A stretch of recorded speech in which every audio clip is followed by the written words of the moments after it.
Fox Sports. We are Baltimore. We are Wisconsin. West Coast baseball tonight on Fox Sports Wisconsin. Neil Walker and the Milwaukee Brewers taking on the Giants. Buster Posey, the All-Star, back in the lineup for San Francisco tonight. It's the second game of this three-game series, and it's coming up next on Fox Sports Wisconsin.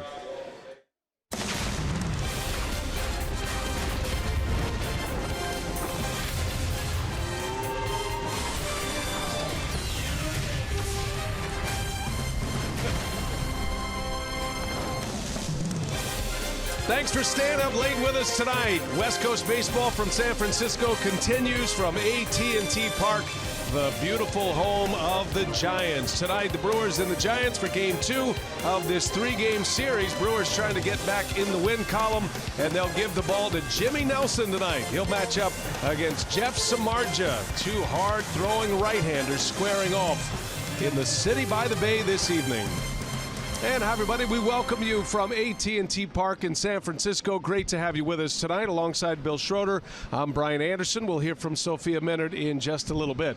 Well, Jimmy Nelson has an important start here tonight. The Brewers got shut out last night. Zach Davies pitched well, but it was a 2-0 loss. And so now Jimmy Nelson is tasked with trying to get the Brewers back to winning ways. Yeah, he's been scuffing a little bit. I mean, location hasn't been what it has been all season long. But when you look at his last two starts, Jimmy Nelson has really been 3 innings. He's given up 12 runs in 3 different innings, and this is what Jimmy has to get back to. Throwing strikes early in the count, the fastball down early in the count, fastball up late in the count, and certainly I think there are some times when Jimmy gets ahead in the count, and it happened his last couple of starts, where he's throwing too many strikes perhaps, getting too much of the plate.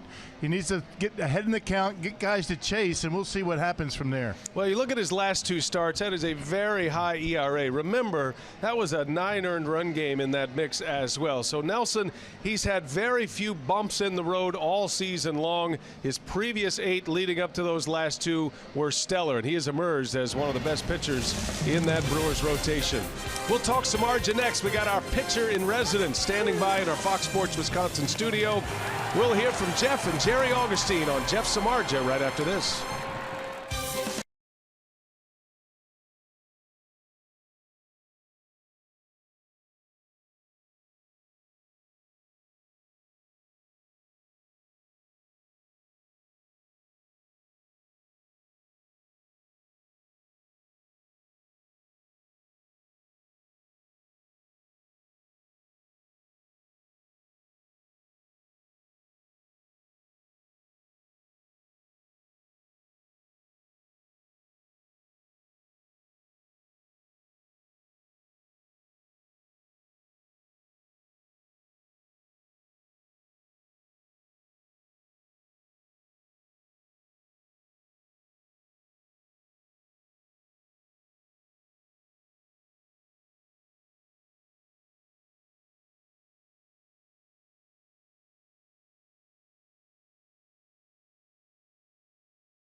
goes deep. And Thames goes the other way. Up against the wall. It's gone. Bonds away at Miller Park. At second base, number 79, Manny Gonzalez. Well, first baseman and leadoff hitter Eric Thames has been a story for the Brewers from August all the way now through nearly the end of August. He grew up in Santa Clara, California. Good evening, everyone. Sophia Minard here at AT Park in San Francisco. And for Eric Thames, this series represents a homecoming for him. He grew up in San Jose, just 30 minutes here from the Bay Area, attended Bellarmine College Prep, even had his high school coach, Gary Cunningham, on the field last night as the Giants ball dude. So Thames is hosting a number of family and friends here over the weekend. Very excited to play here at the park and against the team that he grew up watching as a child and attended games as a season ticket holder with his family. So Thames spoke about the opportunity to play for the first time here at AT Park. Yeah, this is awesome. I mean, I played in Oakland a few times, and that was awesome as well. But being a Giant fan growing up and being here in AT Park is awesome. You know, I can't wait to see all my friends and family out here. So hopefully they're willing to watch the Brewers, you know, kick some Giant butt. That's the goal. Eric Thames leading off for the Brewers tonight. He and the top of the Brewers order include Neil Walker and Ryan Braun look to get against Jeff Samardzija here tonight. We've got first pitch and lineups coming up next at AT&T Park.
In San Francisco, AT&T Park, and we are just about ready to play ball here tonight.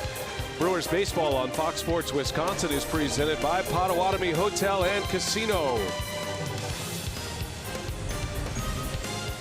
Second game of the series, 63 degrees on a Tuesday night in San Francisco. Brian Anderson, Bill Schroeder, Sophia Minard is our reporter. Tonight's game being produced by Brent Reland and directed by Renardo Lowe. There's Craig Counsell, took a loss on his birthday yesterday. His team trying to turn it back here tonight, get back in the win column. The Brewers coming in with a record of 65-61. Started the day 2.5 back of the Chicago Cubs. Potawatomi batting order with Thames back in the leadoff spot. Neil Walker will hit second again with Ryan Braun batting third. In the middle it goes Shaw, Santana, and Pena. Sogard, Broxton, and Nelson round out the starting nine. And that's a lineup that will face the Shark.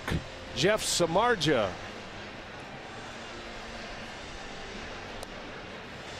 Now Jeff Samardzija making start number 26. He's 8-12, a 479 earned run average. Picked up a win his last time out. Pitched well against the Phillies. 6 innings, 4 runs, making start number 12 against Milwaukee. He's currently 1-6.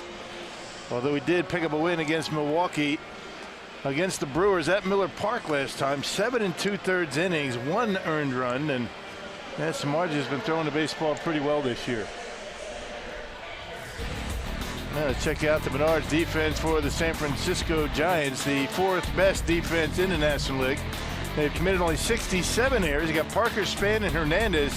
Hernandez getting a start out in right field. Hunter Pence was a late scratch from the lineup. Sandoval, Crawford, Tomlinson, and Jones from 3rd to 1st, and Buster Posey back behind home plate. He had yesterday off. C.B. Buckner will call the balls and strikes here tonight. Field and Colbreth is the crew chief over at first base. Manny Gonzalez and Mark Carlson, the base umpires. And C.B. Buckner says play ball. Here comes Samardzija to Thames. First pitch is in there for a strike, and away we go. Eric played his first game at AT Park yesterday. Said it was quite a thrill. Grew up following the Giants in San Jose. Parents were season ticket holders at the old Candlestick Park. Quickly 0-2 on Thames. Eric yesterday was 0 for 4. Brewers were shut out yesterday. 4 hits for Milwaukee in the game against starter Stratton, relievers Kane, Melanson, and Dyson. And Brewers did not get a hit after the 4th inning. Unusual for them. They were swinging the bats pretty well in Colorado. 1-2 to Eric Thames, and a swing and a foul out of play. Count will remain at a ball and 2 strikes. As Rock mentioned, the Giants have Buster Posey back in their starting lineup tonight.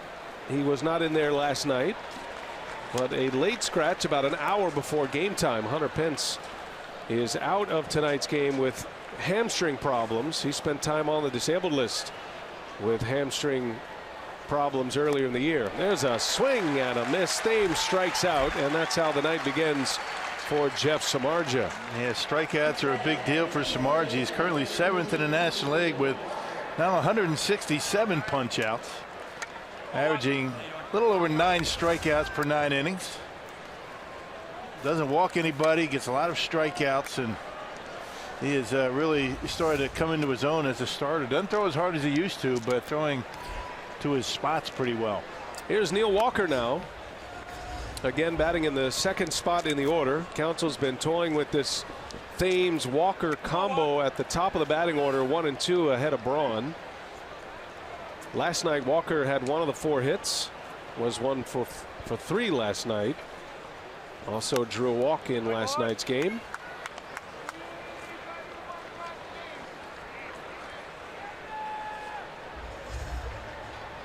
Walker has a ton of plate appearances against Jeff Samardzija.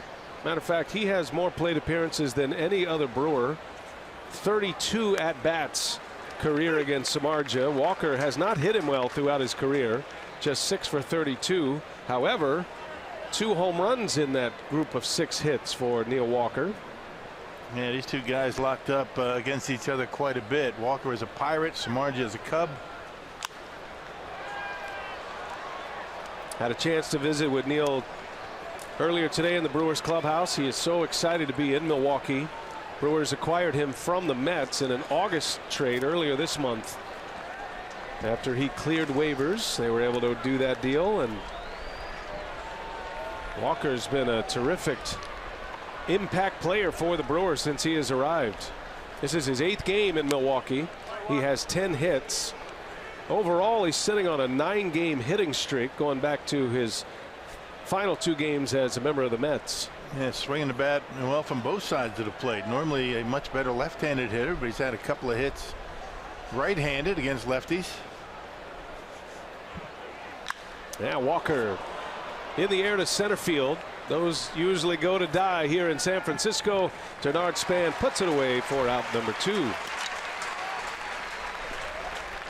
And here comes Ryan Braun with 2 outs.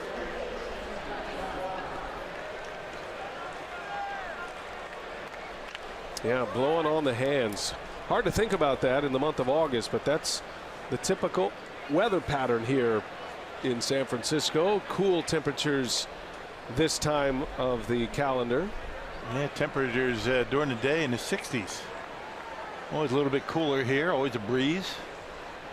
Wind blowing out to center field.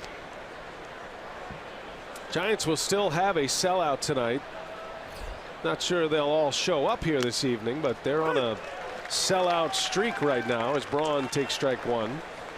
Even though the Giants have struggled this season, they're only 51 and 76. They're still packing them in here. It's always a great atmosphere at AT Park. Brewers have had a tough time here in this venue. Milwaukee has lost 10 of their last 11 games in San Francisco. And overall, the Giants have won 16 of their last 20 against the Brewers. Yeah, just one of those matchups that is not very favorable to Milwaukee. Got to change that. This is a big game tonight. You want to forget about that loss yesterday. Bruce Bochy has seen his team riddled with injuries. A lot of guys on the disabled list.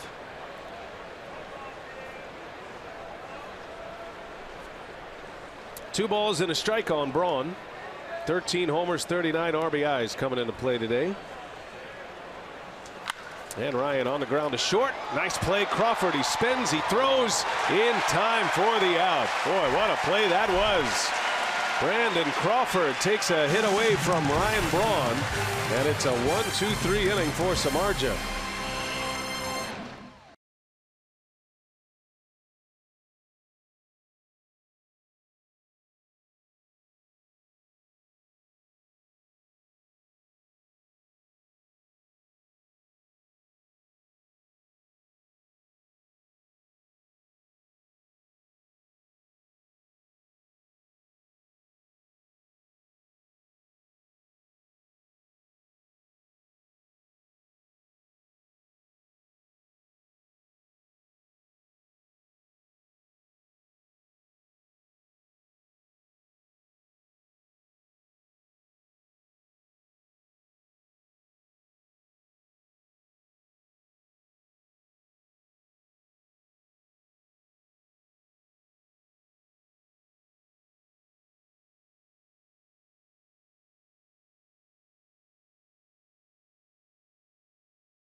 And here at AT Park in San Francisco, good to see them with their colors on. It's our buddy Harris Turner right there and his boy. Owner of the Admirals has some ownership stake with the Brewers. Now Bruce Bochy and the Giants with a record of 51 and 76. Potawatomi batting order for the Giants here tonight. Denard Span, Kelby Tomlinson moved into that second spot. Jarrett Parker hits third. In the middle, it's Posey, Crawford, and Sandoval. Ryder Jones, the new first baseman here in San Francisco. Gorkis Hernandez and Jeff Samardzija round out the starting lineup that will face Jimmy Nelson. Yeah, Jimmy needs a turnaround. He struggled his last two times out, but all about location, maybe throwing a few too many strikes late in the count. 26th appearance so far this year. He does have a complete game. He's 1-0 against the Giants this year. That win came back at Miller Park. 2-2 overall in 4 starts against the Giants. Well, Nelson has had to answer the what's wrong with Jimmy Nelson questions over his last 2 starts. He had that dreadful nightmare start against the Reds where he allowed 9 earned runs. That's a good part of that ERA over his last 2. His last game actually pitched okay. It wasn't his worst effort, certainly wasn't his best, but he pitched well enough to keep the Brewers in the game. Went 6 1/3 innings, gave up just 3 earned runs, 5 runs total. And a game that ended up as a 7-6 Brewer win against the Pirates. So a little bit better for Jimmy Nelson last time out. He has been fantastic for most of the season this season, minus 2 starts. 2 big ERA games where he allowed 7 runs against the Cubs back in April, and then 9 earned runs against the Reds on August 11th. And if you peel back those last 2 starts a little bit further, it's really been only 3 innings where Jimmy has given up his runs. I mean, 3 innings, a combined 12 runs. 3-1 the count. Span takes a ball, and a lead man on for San Francisco. Well, let's check out the Menards defense behind Jimmy here today. You got Braun, Broxton, Santana, no changes in the outfield. You got Shaw at third. Eric Sogard gets a start at shortstop. No Orlando Arcia. Walker Thames on the right side. And Manny Pena back behind home plate. It was Stephen Vogt last night. Sogard back in the Bay Area. Starred for the Oakland Athletics. He's got a lot of followers here. See a few nerd power signs popping up. There's a strike to the other man with glasses, Kelby Tomlinson. Elevated into the 2 spot in the batting order. This was originally occupied by Hunter Pence, but that late scratch of Pence with a hamstring injury moved Tomlinson from 8th to 2nd, and Bochy putting Gorkis Hernandez in the starting lineup.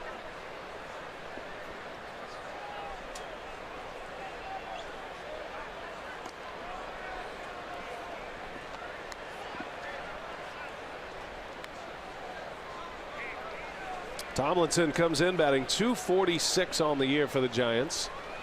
138 at bats.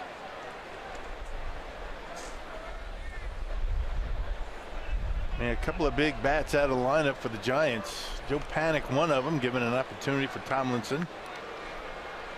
We got Brandon Belt, their first baseman. He's been out a while. Both of those guys concussion issues. And tonight, Hunter Pence, a late scratch. Brewers will play a day game tomorrow to wrap up this series, and then an off day Thursday, a series against the Dodgers beginning Friday night at Dodger Stadium. Nice block back there by Pena.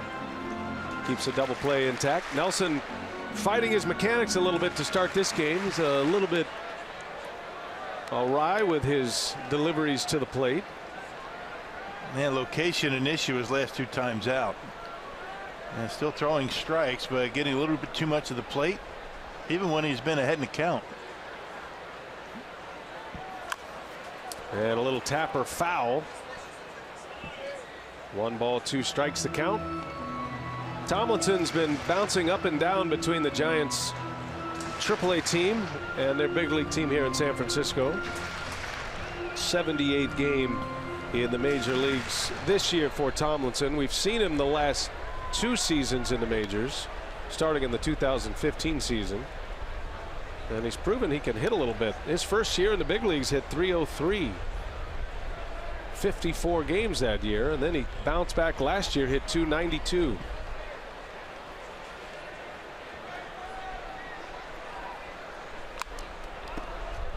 Even with that, you still miss Joe Panic in that batting order. And Panic, Belt out. You know, they've had a rash of injuries in San Francisco, and because that's been the case of a lot of teams this year. Every team seems to be having trouble keeping their players healthy. Well, Bochy lost his horse. That was the most significant injury, losing Madison Bumgarner to the disabled list. Nelson delivers, and a swing and a foul. Tomlinson hanging in there. Giants with plenty of injuries on the disabled list. And you see Belt and Panic in concussion protocol, as is Mike Morse. Johnny Cueto on the DL. Will Smith has not thrown a pitch this season. Former Brewer. Madison Bumgarner just coming back. He pitched Sunday. He's been out with bruised ribs, had a shoulder sprain.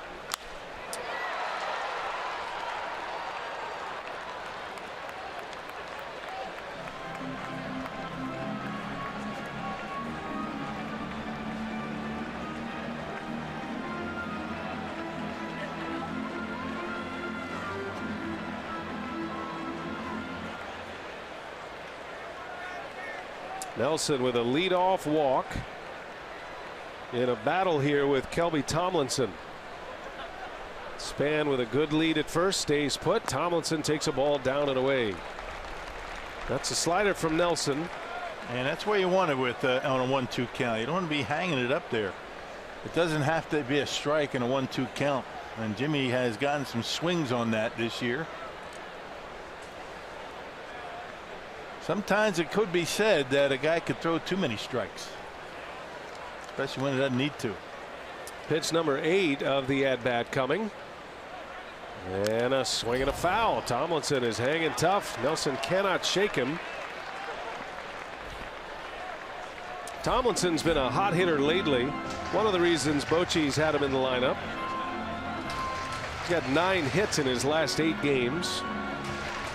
Hitting at a .321 clip over that time.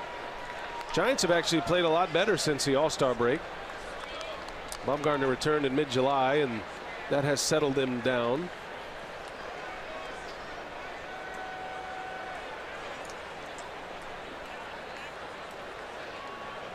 Ninth pitch of the at-bat. Second hitter of the game for Nelson. There goes Span. Swing and a miss. Pena's throw. The tag and out at second. Strike him out, throw him out, double play. And Manny Pena does it again. And just a quick release right on the money. Span doesn't run like he used to. And it took a perfect throw to get him. And that's exactly what Manny got. Look at that pitch off the outside corner. And a tough pitch to throw on. And Bernard Span easy pickings out there at second base. This guy has been terrific this season. Manny Pena. He has a very strong throwing arm, which is one part of the process. The other is how quickly he gets the ball in his grip and off to second base. It all starts with the feet. How quick his feet are to get in position to throw. That quickens everything up. A Jimmy Nelson slider is not the easiest thing in the world to catch either. Right. That pitch down and away, down near the dirt. You know, it's very difficult to square yourself up, but Manny able to do it. Jared Parker at the plate with 2 outs and a bouncing ball right to Sogard, and that will retire the side. That strike him out, throw him out, double play changes the complexion of the inning. Tomlinson chases, Pena cuts down Span.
San Francisco are just underway. He's all smiles. He's got the Eric Sogard look going, Rock. Yeah. That couple there just married. Already on her phone. According to that sign, which is behind the graphic that we promised. Sogard making sure his eyes are in good shape. See Jesus Aguilar. Those guys always knowing that red light's on. Oh, yeah. Players were talking yesterday about because of the cooler temperatures, there's a little wind blowing through here. That eyes get a little dry, and we saw Neil Walker wearing the protective glasses last night. Travis Shaw leads off for the Brewers. A wave and a miss. Samardzija took something off that one. Yeah, he's got a number of different pitches. He doesn't throw the split-fingered fastball anymore. More of a split change. He doesn't spread the fingers as much as he used to. Yeah, cruising speed 93, 94. Shaw turns that one into right field, fairly deep, but there to make the play is Hernandez, out number one. Boy, that's a home run in a lot of ballparks, but not here. Yeah, wind's blowing out straight out to center field, but it doesn't mean it's going to help anything going out to center. And the wind swirls in this ballpark, and you don't really know how it's going to affect the flight of the baseball.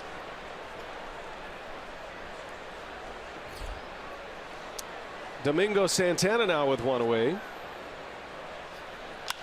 And back up the middle on the first pitch. Santana with a single. First hit of the game. Santana is aboard with one out, wasting no time against Samardzija, who is normally a strike thrower. And why waste this pitch? I mean, center cut 92 miles an hour. A little movement on it. Santana with those quick hands able to rip it into center. Yeah, walk to strikeout ratio for Jeff Samardzija a little over 7-1. That's second best in the National League. So yeah, both of these pitchers out there today. Nelson, Samardzija will throw a lot of strikes, both of them. Here's Manny Pena now.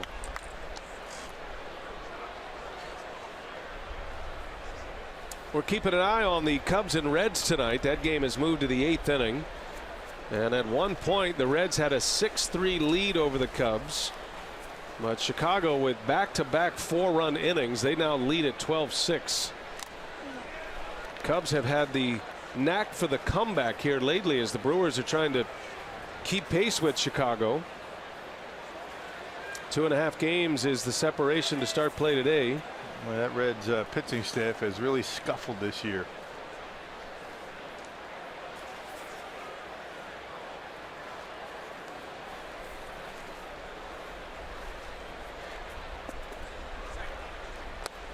That starts a 3-game series with the Reds.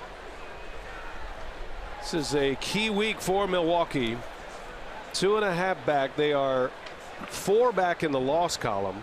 And while the Brewers are going to be out here on the West Coast against the Giants and the Dodgers, the Cubs have series against the Reds and the Phillies on the road. But the Reds and the Phillies are their matchups through Sunday.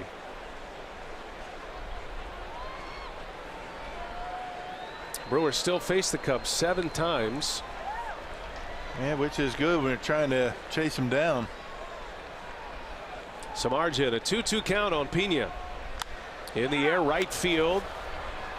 Hernandez is there to make the catch for the out. 2 gone in the inning, and back to first goes Santana. Hey, the Brewers return home from their West Coast swing next Tuesday, August 29th.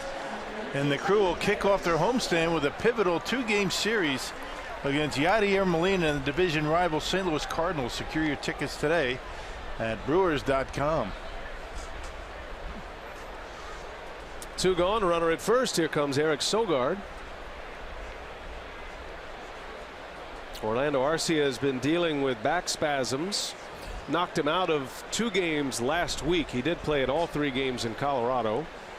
But with the cooler temperatures, Craig Counsell likes the idea of having Sogard in there. Gives Arcia a little bit of a break. You need Arcia for that stretch run. He's healthy enough to play for sure. He's all smiles over there. That's a good sign. There goes the runner Santana, and Sogard with a base hit to right. Santana will turn left, head to third base. Eric Sogard with a single, and the Brewers with 2 outs, but runners at the corners. And Craig Counsell likes to have that extra left-handed bat in the lineup. Sogard's starting to heat up again. You know, he came off the disabled list. He couldn't buy a hit, but all of a sudden swinging the bat much better, getting hits. Doing a good job out there at shortstop. Well, the Brewers set up first and third with 2 outs. Santana with a single with one away. Now at third base, Sogard at first, and here comes Broxton.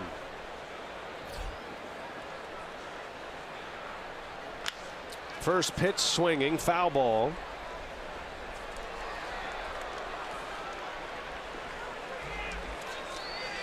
Last night, Keon got the start in center field, was 0 for 3, was pinch hit for late in the game with a chance to tie the game with a home run. Craig Counsell sent up Jesus Aguilar.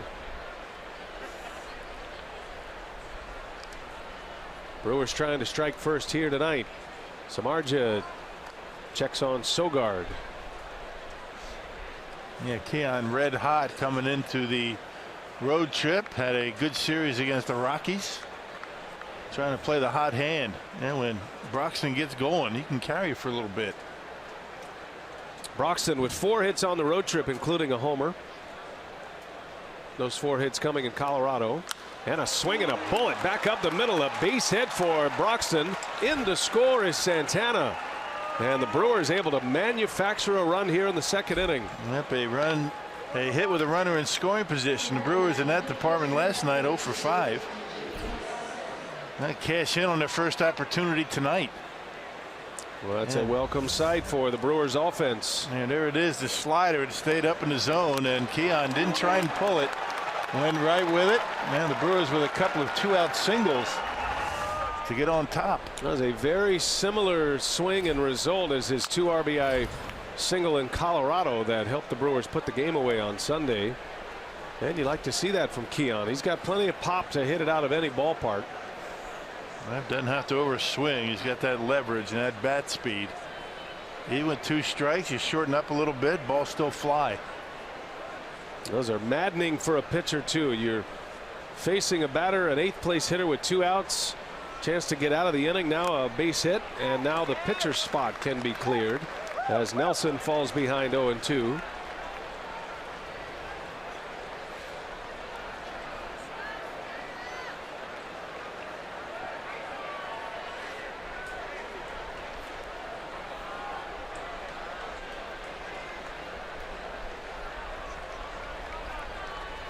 And down he goes. That'll retire the side, but the Brewers get a run. Back-to-back hits with 2 outs. Sogard and Broxton.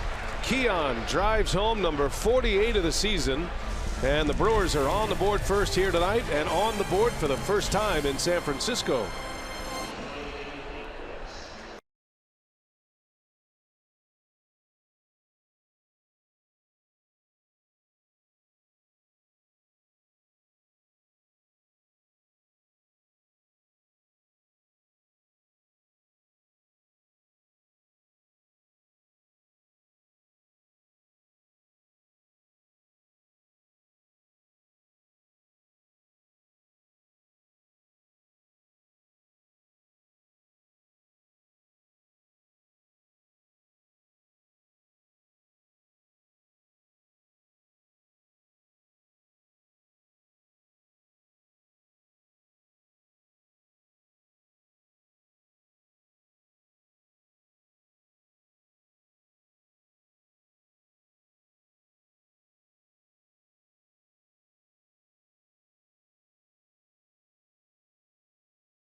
Singles off Jeff Samardzija. Cam Braxton drives in a run. The Brewers have a 1-0 lead here. Scoops from the clubhouse brought to you by Car Soup manager Craig Counsell, talking about putting Eric Sogard at shortstop tonight. He already picked up his 5th hit against Jeff Samardzija. That was part of the reason why he wanted to put Sogard at short. The matchup against Samardzija, his previous history against him. And he said it's still important to keep these guys involved. He said over these final 5 or 6 weeks, he said that's how we got to this position. It's important to keep these guys involved. It gives Orlando Arcia a day off as well. So he said certainly we're trying to keep everyone involved as much as we can here over the next few weeks. And I like that left-handed bat in there as well, as Rock mentioned. Thank you, Sophia. And Arcia playing in more games than he has ever played in a season here, grinding it out, and he's having a great year, but chance to keep him fresh. And you lose a little bit defensively with Sogard, but that is only because Arcia is such a spectacular defender. Sogard is a plus defender regardless. That's a base hit by Buster Posey to start the inning. And just slapped that one right by Thames. I mean, that's the thing about Posey. You just never know where the pitch is, where he's going to hit it. That was really a pitch you would think a guy's going to try and pull. That pitch it was up and in. He pulls the hands in and rips it right by Thames, who was surprised by the way he hit it. See, it took him a while to get going and ends up into right field.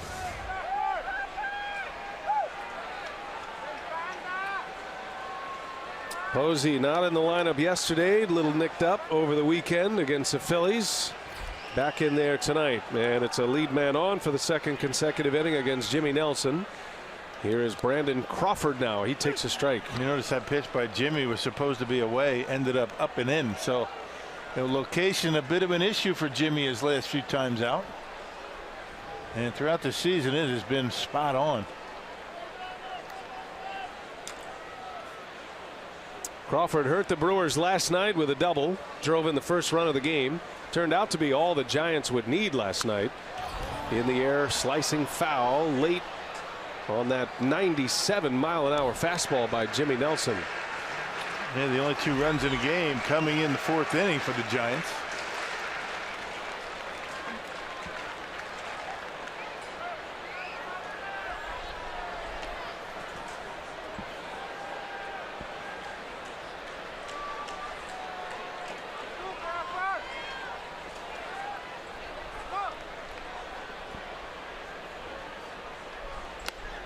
Crawford doesn't bite. 1 ball, 2 strikes. Nelson's been using that high fastball very effectively the last 2 seasons. Yep, late in the count. And when he's really got it going, I mean, fastballs down on the corners early in the count and getting hitters to chase the fastball up when he's got 2 strikes.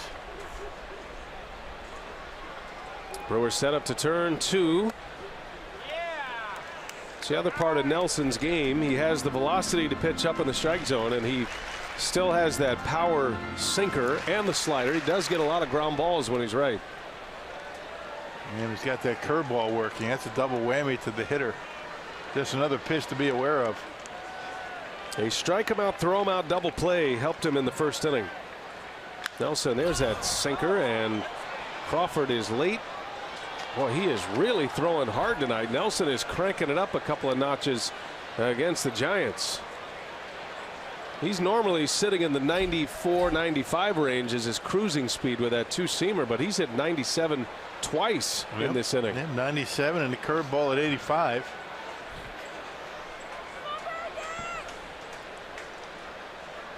Pena wants a slider. 2-2 the count. And Crawford out in front of it, pops it up. Not a lot of room back there, but Pena will watch this one bounce into the seats. It is a very short distance. As a matter of fact, when you sit in the front row behind home plate here at AT Park, you're actually closer to the plate than the pitcher. Yeah. And that's something that certainly helps the hitters. There's not a whole lot of help for the hitter. A little bit down the right field line, but not too many foul outs in this ballpark. That last pop-up is an out in just about every ballpark but this one.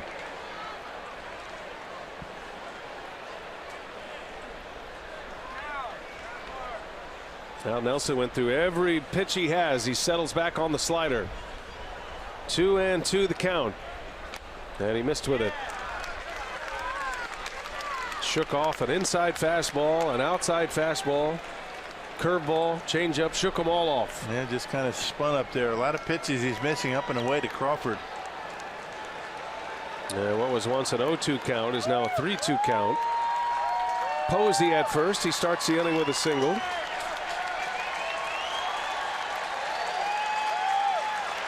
Eighth pitch of the at-bat. Posey takes off, and it's ball 4.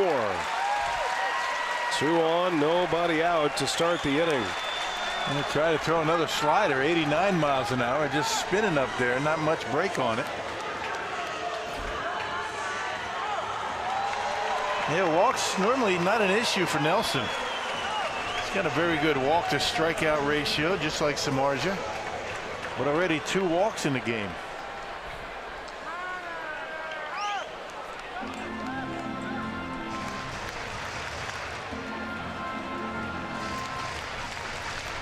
Pablo Sandoval with 2 on and nobody out.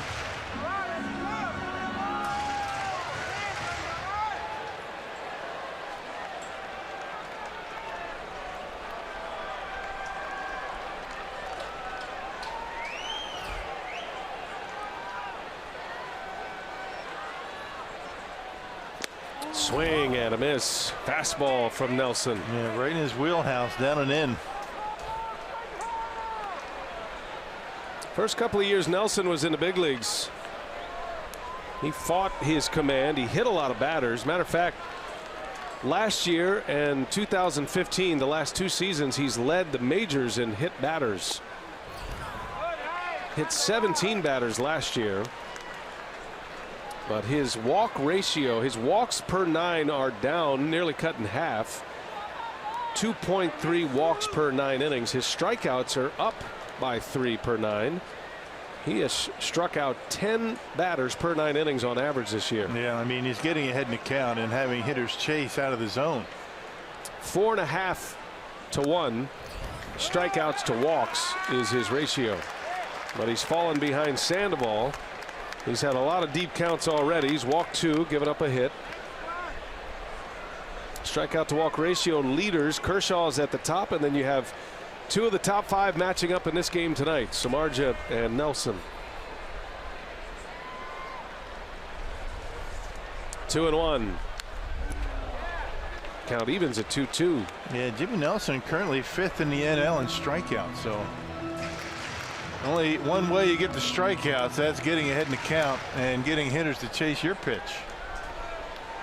He's got a chance for a 200 strikeout season. He is on a pace for that, certainly. He has 31 strikeouts, make it 29 strikeouts to get to that 200 number.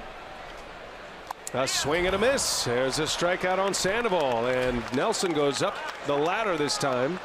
Sandoval strikes out for this first out of the inning. Yeah, classic Nelson. That's where he's gotten a lot of his strikeouts. That 4-seam fastball up out of the strike zone with 2 strikes. Yeah, borderline up, 95 miles an hour that last one. That'll bring up Ryder Jones with 1 out. With Brandon Belt on the disabled list, the concussion DL, Jones getting an opportunity here in the big leagues.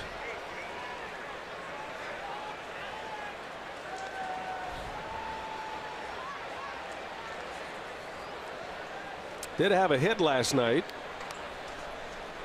Zach Davies started for the Brewers, gave up 6 hits in 6 innings. Jones had 1 of those hits against Davies. And another good start for Zach. No run support this time. Second time Ryder Jones has been in the big leagues this year. 2 calls to the majors. And he hits one sharply through for a base hit. Posey is going to hold at third base. Santana with a great throwing arm. And the Giants don't take any chances. Bases are loaded. 1 man out. But the 8th place hitter is coming up. Yeah, 8 and 9 coming up. You have a chance to get out of this mess. Hard hit ball out of the reach of Walker. Check out the pitch. Supposed to be away. It's up and away. And Jones able to hook it into right field. You can see Santana charging hard. No chance they're going to send Posey. And you ask, how can he pull an outside pitch with that kind of heat? And you watch where he's standing in the box. His toes touching the inside line near the plate. Able to hook that one through for a base hit. Man, pitches away are actually down the middle of a lot of guys. So Gorkys Hernandez, a late add to the Giants lineup. He's up there with the bases loaded. And Pena out there to block that one. Boy, Jimmy really struggling with the breaking pitch tonight. Curveball and slider. Hasn't been able to throw either one very close. Brewers got a run on a Keon Broxton 2-out RBI single in the top of the second inning. Giants are threatening.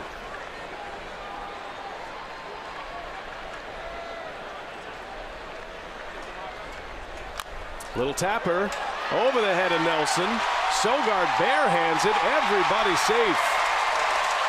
A run is in. The Giants tie it on a little tapper over the mound. Nelson brought his glove down thinking maybe Sogard was going to be able to make that play. I'm not sure if that ball was over his head already or not, but if he did bring the glove down, not a good decision. And we'll see right here. I don't know if he could have had it. Maybe he could have, maybe he couldn't, but you know, Gorkys Hernandez is able to beat it. This will be a better angle on it. I think maybe he does catch that baseball. Might be able to make a throw to home plate. Certainly not a double play ball. Base is still loaded. Here is Samardzija, very good hitting pitcher, and he's up there hacking. This guy will take a big swing, and he can hit him as far as anyone on the Giants ball club. He and Madison Bumgarner, they hit bombs in batting practice. Well, he's got one this year. But a pitcher you have to handle at the plate. It's only hitting 100. Brewers would love to get a ground ball out of this. Get out of this mess right now. Samardzija fouls it back. 0-2 the count.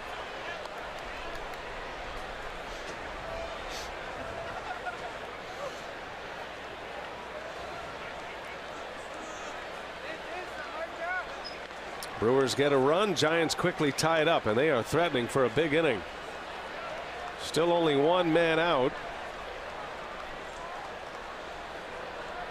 Nelson and Pena aren't syncing up well tonight.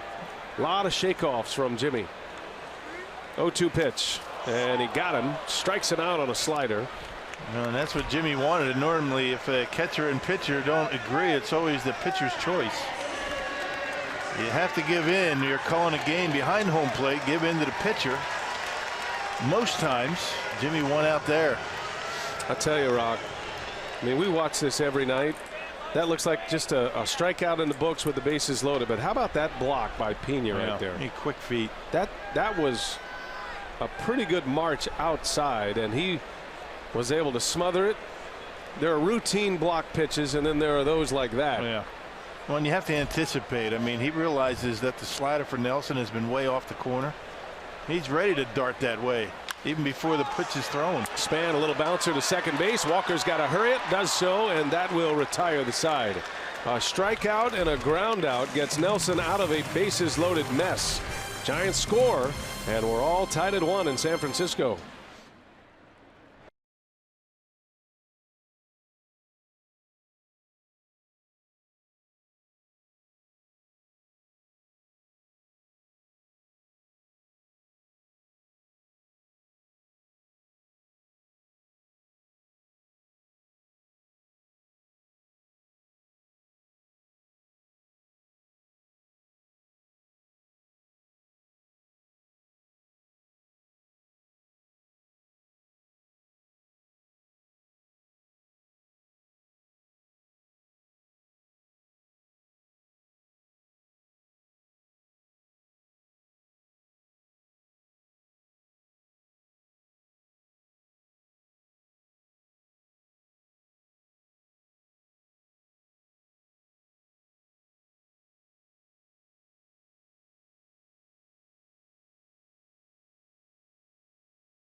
Francisco Giants. We are tied up at 1 as we head to the third. Time now for our unlimited baseball break, brought to you by T-Mobile. Some injury news for the Dodgers, who the Brewers will see this weekend. They have placed starter Alex Wood on the 10-day disabled list with inflammation in his pitching shoulder. He's having a terrific season, 14-1 record for him, and a 2.41 earned run average. He's had this inflammation and was on the DL previously in early June. And Cody Bellinger, their rookie outfielder, is also going on the disabled list with a mild right ankle sprain. It suffered it with a running catch that he did in Saturday's game against the Tigers. So he has a 274 average and 34 home runs. So the Dodgers taking some hits there on the health front. It's self-inflicted too, I think, Sophia. I think this is as Thames sends one deep into right field. That is way back into Triple's alley, and it hits off the top of the wall. And Thames is on his way to third with a triple. Wow, a bomb by Thames. Boy, there's not a ballpark in the big leagues that stays in other than this one. Yeah, that's 421 out there into the corner out there in right center. That's a third triple for Thames on this road trip. Had 2 in Colorado. A triple here today. That's a good way to start off the third inning. And that fastball from Samardzija has been up in the zone. All the Brewers hits have come on the fastball. Watch where this one lands. See you later. I mean, a little bit to the left, and it's to the left of that yellow line. It's a homer. Just missed that. And the force, it came off that brick wall. He really scalded that one. Now Walker's up. Fly ball left field. Shallow making the play. Parker has a strong throwing arm, and he sends Thames back to third base. Walker can't get him in, and it's the first out of the inning.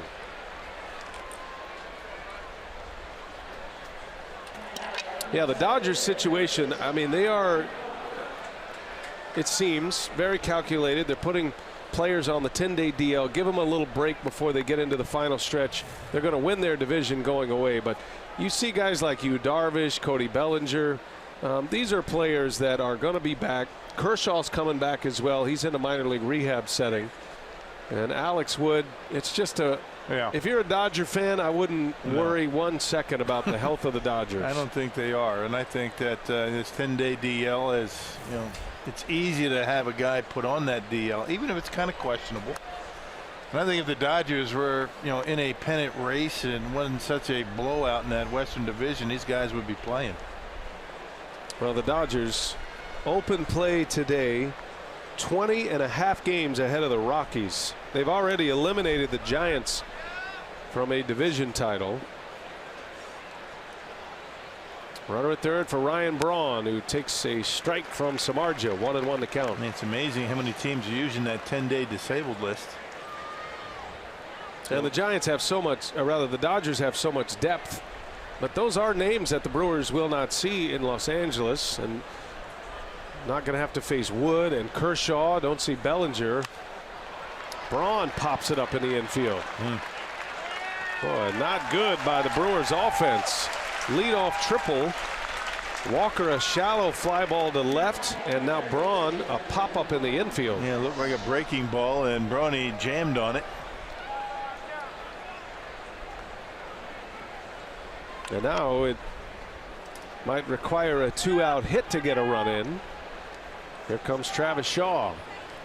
Just the guy to do it.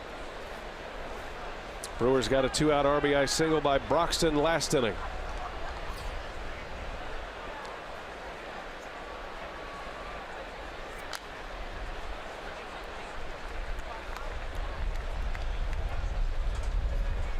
Shaw is the Brewers RBI leader with 80 coming into play tonight. 27 home runs, joining Eric Thames, who has 27 as well. It looked like he had hit number 28 for a moment.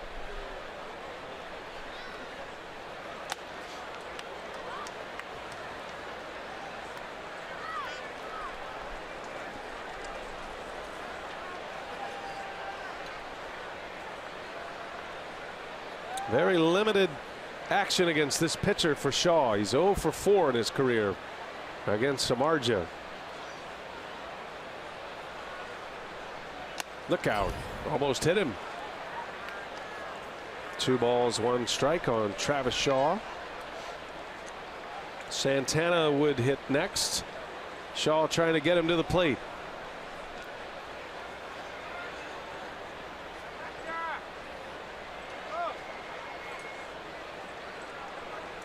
Posey wants a slider. 2-1. Shaw takes a ball. Now it's 3-1. Yeah, neither pitcher really all that sharp with their breaking stuff tonight. A lot of spinners up there.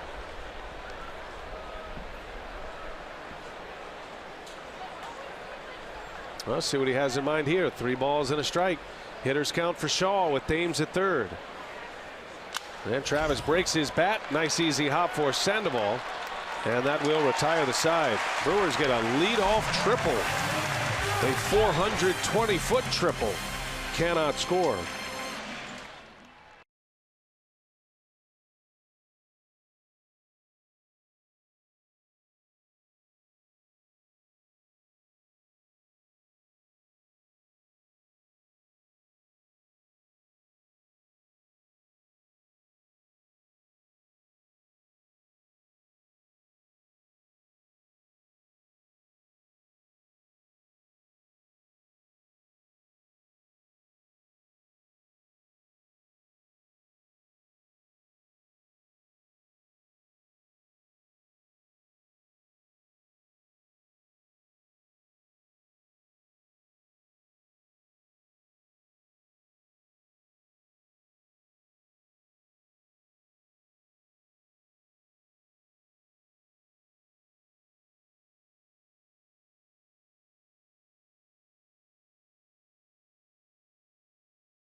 All right, Jeff, good one. Way to peel the layers back, buddy.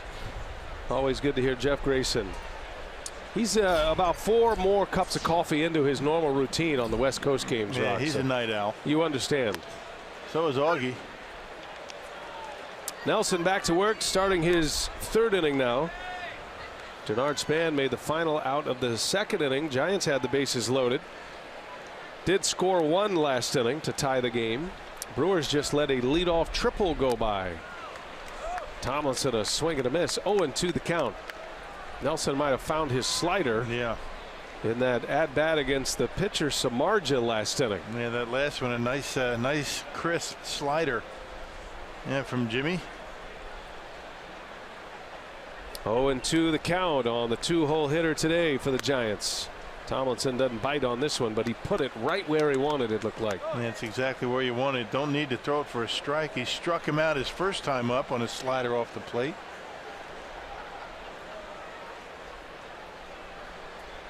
Now going with a fastball out there. Nelson deals and right down the middle. Called strike 3 for the first out of the 3rd inning. Dangerous to guess with 2 strikes. Strikeout number 4 for Jimmy Nelson. Look at that slider, got a fastball down the middle.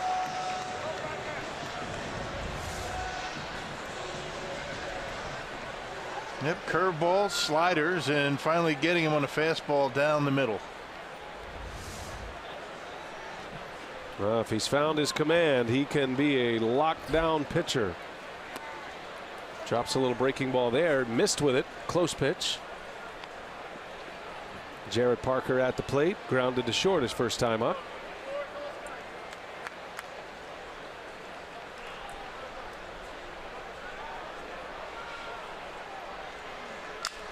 Shattered bat, little roller over to first base, and out number 2. Jimmy Nelson starting to dial it up here.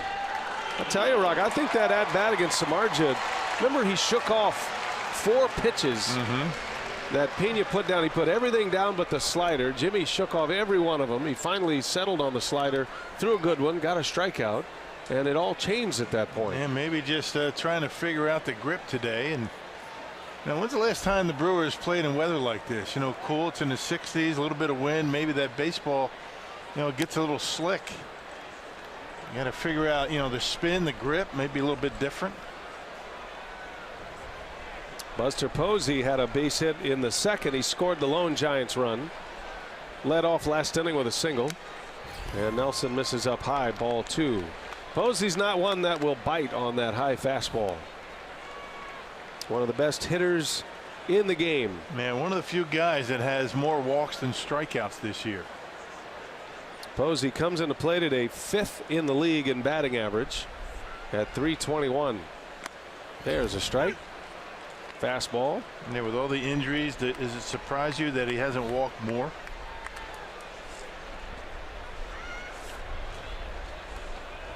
He is the one big threat in this Giants batting order.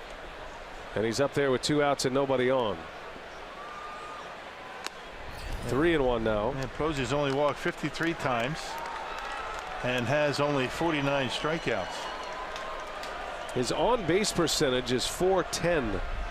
That's 5th best in the National League.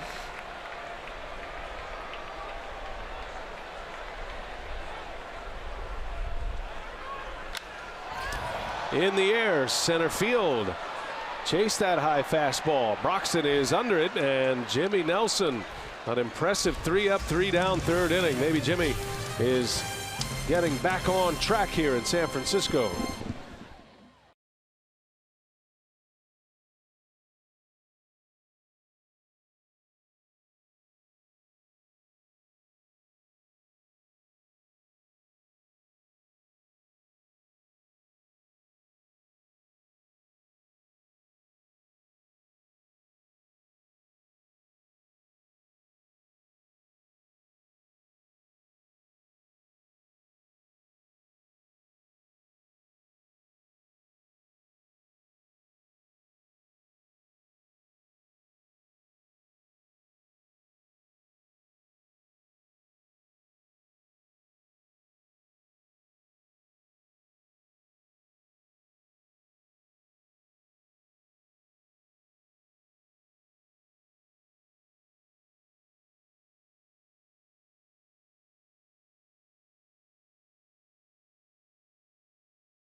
AT Park. Time now for our minor league scouting report, brought to you by UW Whitewater Warhawks. And Corbin Burns just continues to dominate in AA for the Shuckers. Last night against Mobile, he went 8 innings, gave up just 2 hits, no runs for him in that outing, and 8 strikeouts. So in his last 4 starts in the month of August, it's been a terrific month for him, giving up just 3 earned runs in 23 1/3 innings and strikeouts as well. So overall in the season numbers between Carolina and what he's done in Biloxi, in 24 starts, he's gone 8-3. The earned run average just 157, and the strikeout to walk ratio 136 to just 28 walks. So you could say Corbin Burns is definitely making a case for minor league pitcher of the year for the Brewers. Yeah, his name keeps popping up, doesn't it, Sophia? And to go 8 innings in a minor league game, you know how difficult that is with the strict pitch counts. in the minor leagues, they don't let you go over 100 pitches, and so he must have been very efficient. Yeah, it looked like he had a pretty good curveball working. Looking at those highlights, curveball slider combination. Yeah. Santana leads off for the Brewers here in the fourth. He singled and scored in the second inning. Driven home on a 2-out single by Broxton. Santana on the ground. Sandoval's there. And there is out number 1. Brewers have a lot to like in their minor league system. Great talent up and down the system. Man, it's going to be very interesting as the calendar turns to September to see which one of these guys are going to be coming up here as the rosters expand. Brewers did add a piece to their minor league system. They claimed Aaron Brooks off waivers from the Chicago Cubs. That AAA pitcher. Brewers have been busy on the waiver wire, haven't they? They have had some major success hunting that waiver wire. Teams running out of roster spots. It feels like, just talking to David Stearns, who is here on this trip in San Francisco, but that is a big part of what the Brewers front office protocol is. Not just to look at the teams that might have a player on waivers, look at that player, but see who might be trending that way, so then you can make your evaluations. There's a called strike 3. Samardzija punches out Pena on 3 pitches. 2 outs in the inning. There's that good comeback sinker. We haven't seen too many of those from Samardzija tonight. That's the old Zach Davies pitch. Yeah, that had that working last night. Check it out. Starts off the outside corner, and look at the late movement at 95, catching the edge. Adding pieces without giving up your minor league prospects. I mean, that's what I think that is the big motivating factor, for David Stearns in the deals that he's made here in August and at the trading deadline. Get some players that you think can help you now, but don't risk losing your big prospects, for the future down the road. It's a fine balancing act. Part of that is being so familiar with a major league roster of another team that you can see as specific teams are getting players back. They might need roster spots in the majors, or they might need 40-man roster spots, and they're going to have to try to sneak somebody through. Every team does it. The Brewers, if they find a player they like that they feel like might try to be snuck through the waiver wire, they have been there and willing to pounce. Think about guys like Jesus Aguilar. Yep. Well, 2 guys that they picked up without giving up a whole lot. Walker and Vogt. Both of those guys.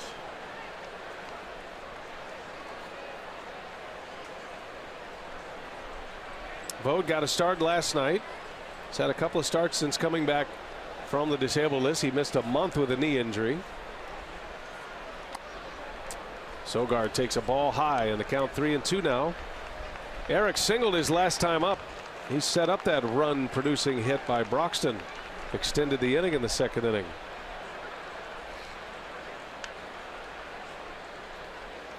Hits that ball hard into right field. A base hit for Sogard. He's 2 for 2 tonight, and both of those hits coming with 2 outs. Well, he's really starting to see it again. Almost swinging the bat as well as he did when he first came up. On base percentage good. He's been leading off quite a bit. Not lately when he first came up, but there's a line drive in the right field on a full count. Another fastball from Samardzija.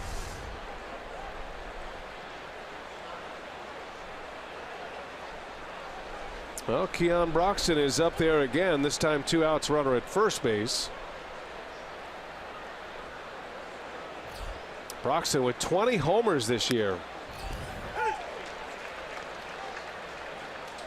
He is certainly one of the Brewers that it does not matter where he hits, what ballpark. He can hit him out anywhere, any kind of conditions. He has as much power as anyone. He's been a good hitter lately. He's on a hot streak.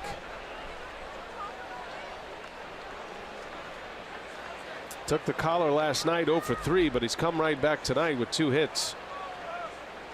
after 4 hits against the Rockies. I beg your pardon, with 1 hit tonight. That RBI. In the air, deep right center field. Going back on it, Hernandez, he drops the ball. Sogard around third will score. Broxton on his way to third. Hernandez was there and flat out dropped it. Yeah. And the Brewers take the lead 2-1. Yeah, I think he thought he was a little bit closer and out of that wall, and you got to wonder how they're going to score that. That could easily be a triple, or it could be an error. It's going to be an error on Hernandez out in the right. E9, no RBI, but the Brewers able to take the lead. And check this out. I mean, he hits this one a ton. Not easy to go this deep into right field in this ballpark. Man, Hernandez there, he just missed it. And Sogard able to score, so a couple of runs for the Brewers with 2 outs tonight. Jimmy Nelson on the first pitch grounds out to end the inning, but the Brewers take advantage of an error by Hernandez. Sogard scores, and it's 2-1 Milwaukee.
Milwaukee Brewers baseball on Fox Sports Wisconsin is brought to you by the Wisconsin Lottery, reminding you to please play responsibly.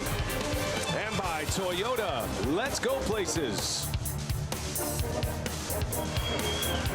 2-1, the Brewers have regained the lead on a 3-base error by Gorkys Hernandez that allowed Sogard to score. You can join Fox Sports Wisconsin for the Greater Milwaukee Heart and Stroke Walk and 5K run benefiting the American Heart Association. It'll be on Sunday, September 17th at Veterans Park in Milwaukee's lakefront.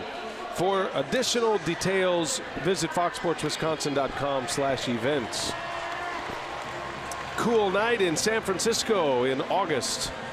Brewers have a lead. Jimmy Nelson is pitching well here. He has retired 4 straight. Got out of a mess in the second inning with the bases loaded. And let's see if he can keep it going in the 4th. He flipped the switch in that second inning with Samardzija at the plate. Struck him out with the bases loaded, and he's retired 5 in a row. I beg your pardon, 5 in a row since that infield hit by Hernandez. Brandon Crawford will start it, then Sandoval, then Ryder Jones.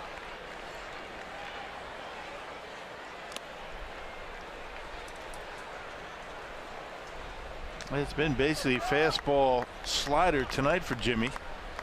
So in a couple of curveballs, but not many. And a 4-seamer, 2-seamer, and the slider.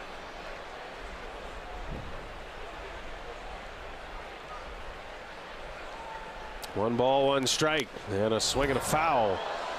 Crawford in his 2 at-bats tonight, Rock, he has not been able to get around on a fastball from Nelson. every fastball he's attempted has been fouled off to the left. Now what does that mean, Diz? You don't want to do him any favors by, throwing something middle speed down the middle. 1 ball, 2 strikes on Crawford. No hanging sliders, in other words. Fastball. Crawford lays off. Last time up, Crawford was in an 0-2 count and Nelson walked him. This time gets him in a 1-2 count, but he does come back with the fastball. Crawford didn't chase. Everything away. Settles on a curveball, looks like. Here's a 2-2 pitch. And a swing and a miss. Wow. Yeah, that's a good one. Nasty breaking ball by Jimmy Nelson. Yeah, and he's got something on it tonight. That was 86 miles an hour. Normally the curveball for Nelson, 83, 84. A little bit extra spin on it, a little oomph, and there's a good wipeout 2-strike curveball from Jimmy Nelson. You're right. I saw the velocity on that pitch. I'm thinking maybe he just switched to the slider last minute, but no, that was the curveball grip. You can tell Nelson digs that index finger into the laces on his curveball. There's another one. Yeah, comes back with a strike with the curveball, and now it's 0-1 on Sandoval. Maybe just trying to adjust to the elements here. His stuff right now is electric. And a fastball right by Sandoval, and it's quickly 0-2. Boy, what a feeling that must be for a pitcher of Jimmy Nelson's caliber to have those kind of weapons at your disposal. And it makes calling the game pretty easy if you're Manny Pena. He's working fast. 0-2 pitch. Missed with a fastball inside. Very difficult for a catcher to call a game when he knows his pitcher really isn't locating anything. But the way Jimmy's throwing right now makes it a bit easy.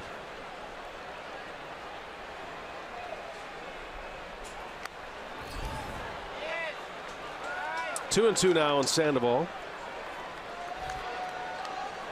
Pablo back in San Francisco after he was designated for assignment by the Red Sox. Signed a multi-year deal with Boston.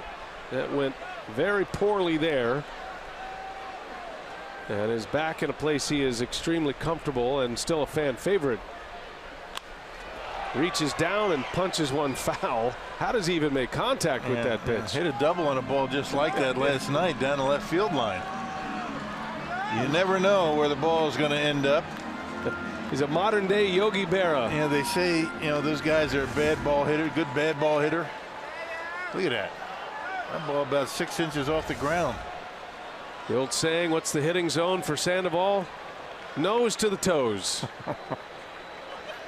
All points in between. 2-2 is wrapped into right center. Santana will cut it off. Sandoval with a base hit. That was a mistake by Nelson. He's trying to get him to strike out on that high fastball like he did last time up, but he left that one in the hitting zone. Sandoval with a base hit. Yep, that one ended up down the middle. You see Manny setting up on the outside corner. Hits it hard into right.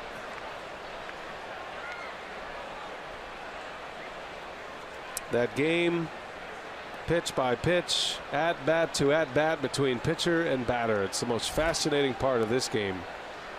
The adjustments that are made on both sides. One pitch leads to another, one at bat leads to another. Oh, and now Nelson drills Ryder Jones. That one sounded like it hurt.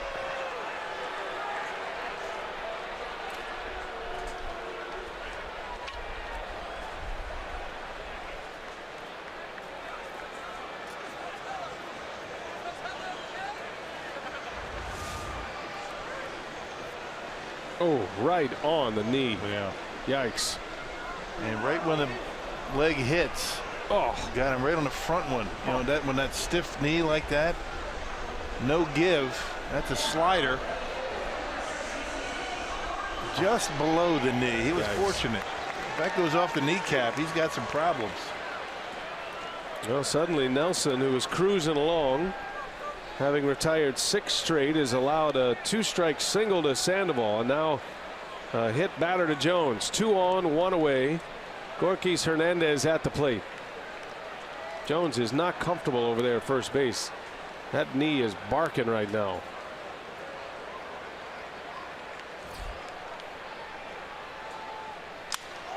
Broken bat, that's through, base hit. Sandoval had a freeze on the line drive. Hernandez with 2 hits tonight off Jimmy Nelson. Neither one of them hit all that hard, but they're in the books, and the bases are loaded again for San Francisco. They've tried to go outside, but look where it ends up, down the middle of the plate. So bad location, for Jimmy on that fastball. Leaks out over the heart of the plate and ends up into center field.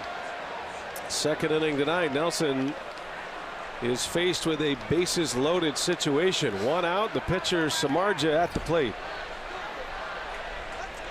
Nelson struck him out in the second inning with bases loaded.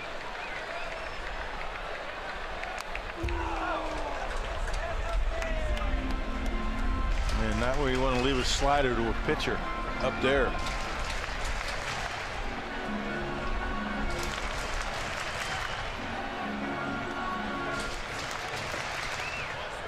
Well, the Giants have a slow runner at third, and the Brewers with very good arms in the outfield. The best arm is in right with Santana. Fly ball is not a guarantee that the Giants score a run. Nelson would love to get one on the ground, turn it up, and get out of this inning. No balls and a strike. And a jam shot foul out of play. This at bat is going almost exactly the way the last at bat against Samardzija went. Yeah. And he put him away on the slider.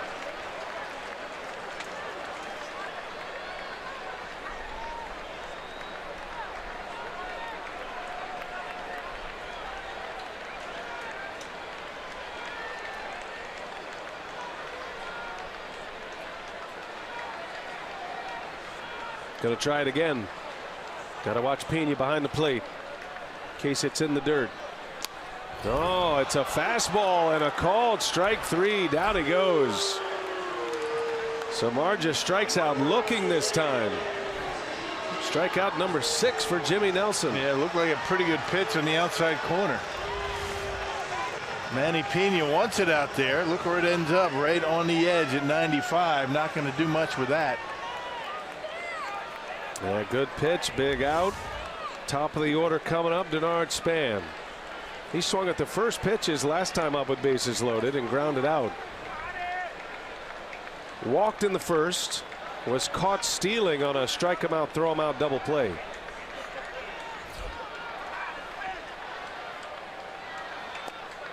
That gets by Pena. Sandoval will not test it. Pena didn't know right away that it was out of his glove. Yeah, kind of get crossed up, kind of handcuffed on that pitch, a slider. And it doesn't roll the glove over. Wasn't sure if he had it or not, but Sandoval, no chance he's going to score. Got a late break.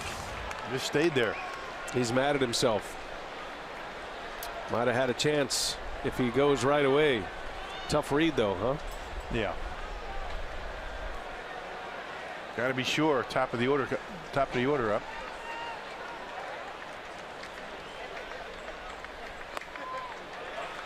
Two balls, no strikes on Span.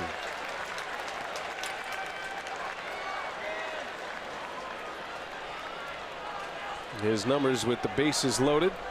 Pretty strong batting average. That's a long career for Denard Span as well. That's a good sample size. They have 1 for 6 this year. 2 outs in the inning. The Brewers took the lead in the top of this inning on an error. And Nelson misses inside, ball 3.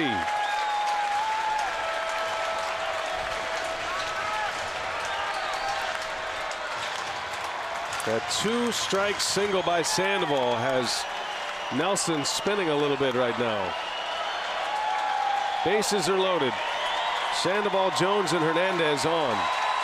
3-0 pitch in there for a strike. I got to figure he's going to throw another fastball here, right? Almost got to make Span earn his way. Yeah. Not a guy that's going to take you out of the ballpark ordinarily. Span had a hit last night, did strike out twice.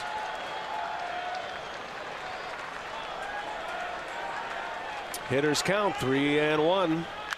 And Span right to Thames. Inning is over. A bullet off the bat of Denard Span. Jimmy Nelson and the Brewers very fortunate there. The Giants strand them loaded.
Lead for Milwaukee as we head to the 5th, and the Brewers Community Foundation features the every game day 50-50 raffle. You can look for the sellers in the bright orange t-shirts and purchase a $2 raffle ticket, and you may get lucky and win 50% of the day's ticket sales. Either way, everyone wins when you're supporting BCF, and that's certainly a terrific fundraiser for them all season long.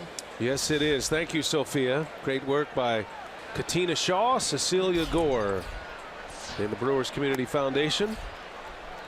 Well, the Brewers just avoided a mess. Denard Span hits a rocket to Thames with the bases loaded. Ends up as the final out. And the Giants come up empty in the 4th inning. So now Thames leads off. Top of the order coming up, Thames, Walker, and Braun.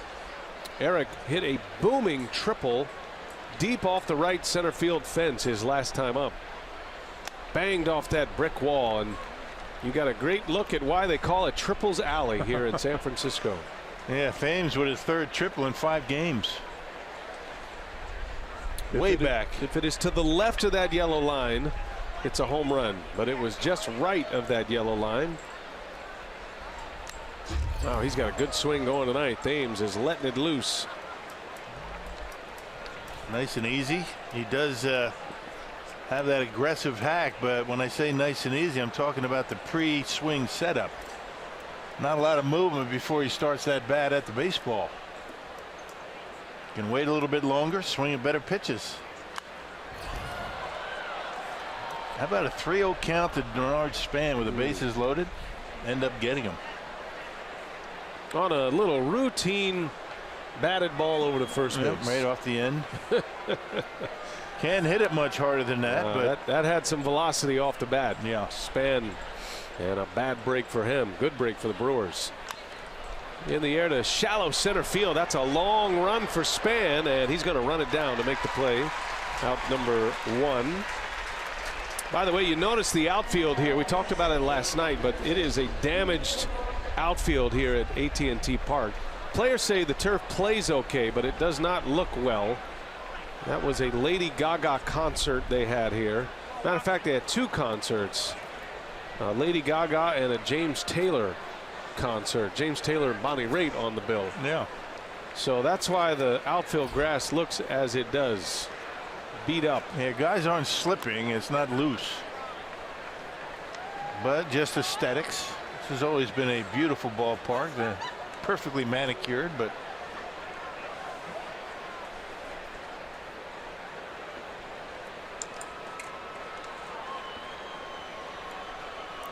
Neil Walker 0 for 2 today. You see an outfield that looks like this, and look, these groundskeepers, they take such pride in the aesthetics of their ballpark, but it does remind us to appreciate Michael Betcher in Milwaukee at Miller Park, because there are concerts at Miller Park, there are tent sleepovers at Miller Park. There's a lot of events around the ballpark when the team is not there, and Michael and his crew do such a brilliant job. You don't see it show up like it is here. Yeah, and the growing season's a lot shorter in Milwaukee than it is here. You got the shadows of the roof, but very consistent back home.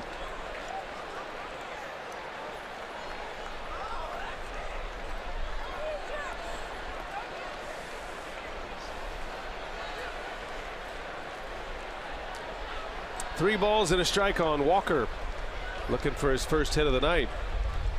Had a hit last night, and he draws a walk. Base runner for the Brewers with 1 out. That's going to get Braun to the plate with a man on. First walk Samardzija has issued tonight. An unwalked Manny, only 24 coming into play, 161 and 2/3 innings. Strikeout to walk ratio 7-1. Excellent. Now Braun steps in.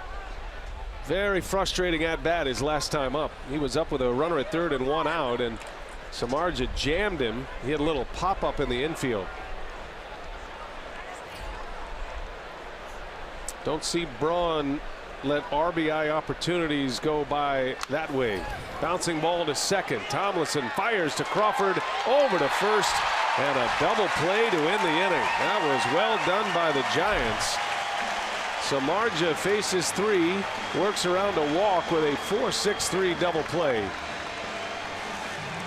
Inning is over. 4.5 of the books. Giants are coming up 2-1 Milwaukee.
Been a little interesting note there in that game. Anthony Rizzo playing third base in that game. Madden has run out of players. Anthony Rizzo is the first left-handed thrower to play third base in over 2 decades. Mario Valdez of the White Sox back in 1997 was the last left-handed thrower to play third base. Wow, good stuff. Jimmy Nelson starting the inning against Kelby Tomlinson, who has struck out twice. If anybody could do it, it'd be Rizzo. He's such a good fielder. He's got a good arm, good hands. There are just certain things you don't see. You don't see left-handed catchers.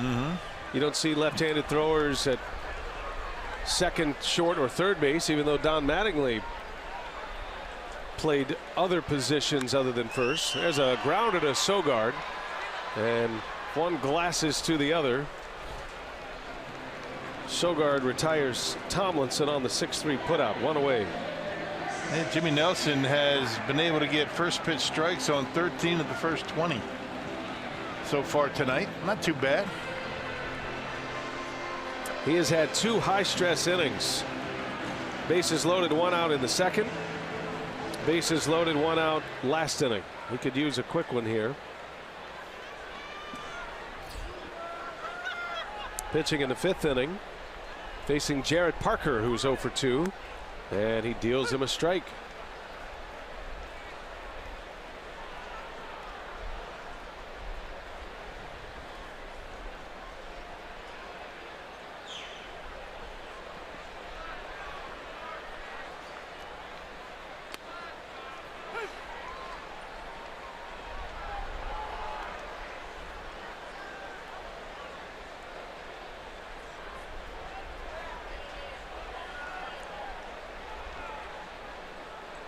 Parker hitting in the 3-hole for the Giants these days. Nelson's got him to ground out twice. There's another ground ball right to Sogard.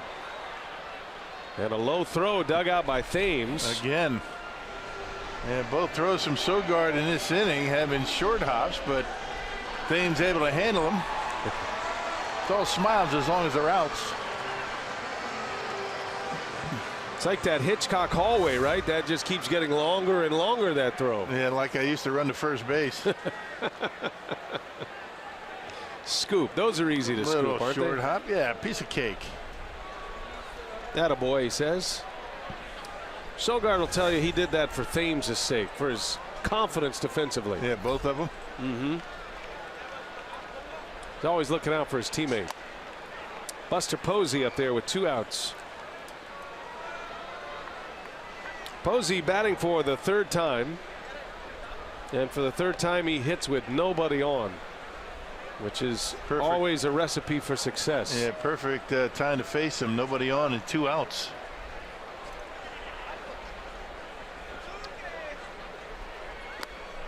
Did he go, they will ask? Yes, he did. Fielden Colbreth raises the thumb on Posey. 1 ball, 1 strike.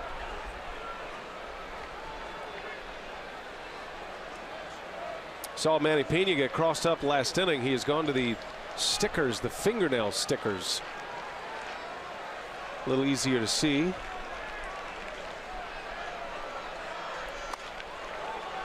I saw a pack of those in Manny Pena's locker. They come in multiple fluorescent colors. They come in about a 36 pack. Or going with yellow tonight? Yeah, I think going with the fluorescent green. It's a nice look. Oh, it's green? Oh, so easy to see. Is that green? I think so. I think that's fluorescent green. Could be yellow. Looks like highlighter yellow. I'll go with that.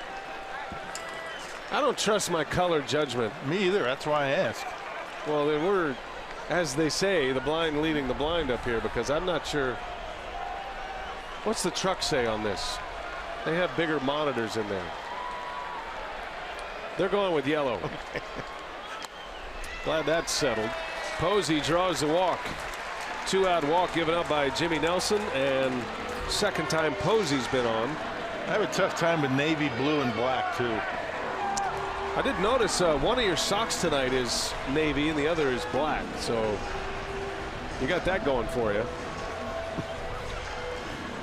You know that's not true. Rock's had a tough wardrobe week already in San Francisco. Yeah. You want to continue that, or shall I? Yeah. I kind of teed it up for you. I didn't know it was a sensitive area. Ripped my pants yesterday. Not in a normal spot that you would think it'd be embarrassing, but the pocket caught it on the door and it ripped. Yeah. That's what you get for being a big guy. Those doorways are only so wide. And those little sharp edges are only so high. I don't have that problem. Yeah. I just walk right through. That would have hit you in the shoulder. Might have ripped my shirt.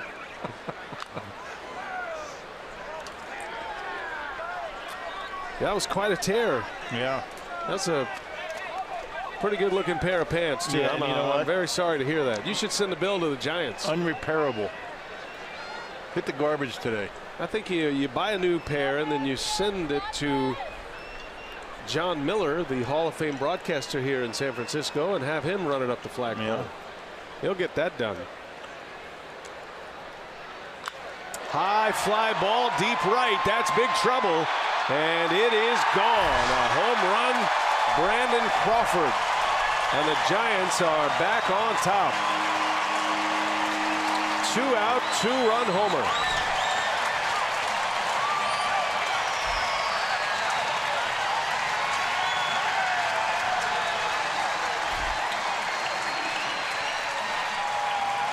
Yeah, no doubter on that one. That was actually a changeup from Jimmy Nelson. Changeup down the middle, and Crawford barrels it up, knocks it out of here. And he's been behind the fastball all night. We were talking about it last at bat. Found everything off over the third base dugout. Sandoval now fouls one away. Yeah, that doesn't make sense. Nelson has overpowered Crawford with the fastball. Yeah, left it down the middle, up a little bit, and he knocked it out of here.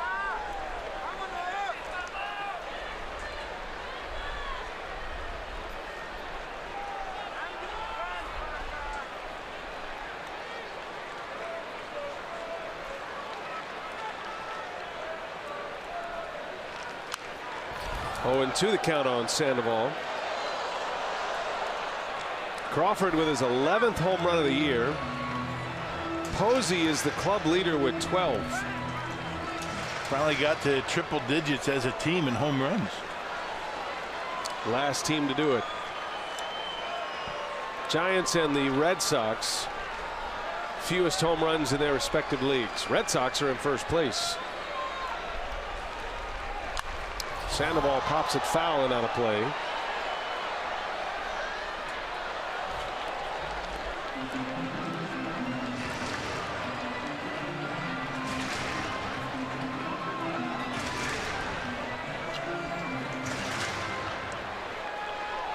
That ball left Crawford's bat at 105 miles an hour. 414-foot homer. Yeah, as soon as he hit it, you knew it was out of here. And that doesn't happen often in this ballpark. 0-2 count. Look out. Yikes. Foul ball right back. This fan below us was walking down the aisle, was not looking. Hit the pole in front of him. That scared me for a second. That would have done some damage. Yeah, got to keep your eyes on the batter. Yeah. 0-2 the count. Nelson coming after Sandoval again. Doesn't bite on the breaking ball this time. Good take.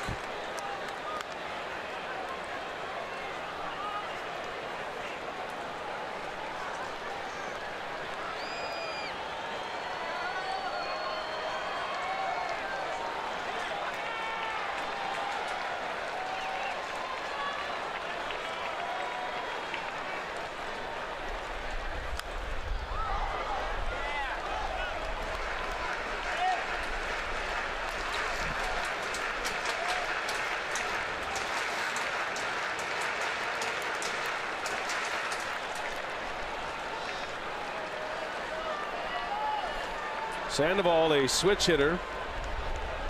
Most of his damage here with the Giants coming as a left-handed batter. He's hitting over 300 as a lefty. He fouls another one away. And he's been hanging in there on that high fastball. Last time up, he took a high fastball and lined it into right field for a base hit. This guy's tough to pitch to. You just never know, what he's going to swing at or where it's going to end up.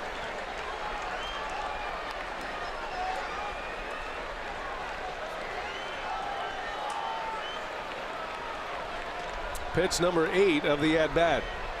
Nelson with 2 outs. And another 2-strike pitch is up and away. Ball 2. Sandoval hit .212 for the Red Sox this year in 32 games. Had just 4 homers and 12 RBIs. He's hit well off the left side for the Giants. 2-2 the count. Shot back up the middle, base hit. And both times Sandoval, after striking out his first time up, able to win a couple of long at bats. This time singling into center field. Well, he doubled down the left field line as a left-handed hitter last night. Base hit to right, base hit to center tonight.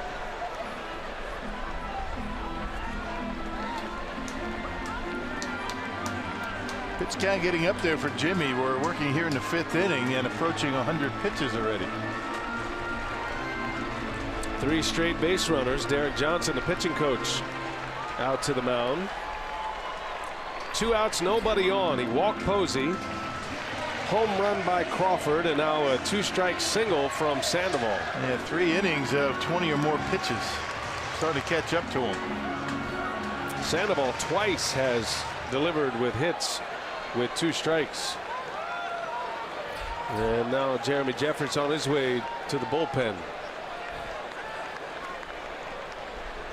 So a man on with 2 away. Ryder Jones at the plate, who was hit by a pitch his last time up. And a wave and a miss. Nelson's been teetering with dominant stuff. He had a nice run through the lineup. He retired 6 in a row at one point. Ran into trouble last inning, loaded the bases with 1 out, but was able to get out of it. Got the first 2 out in this inning. He's made some mistakes though. Another swing and a miss. Big breaking ball again from Nelson. Yep, curveball then slider. 0-2 the count. Throw another one.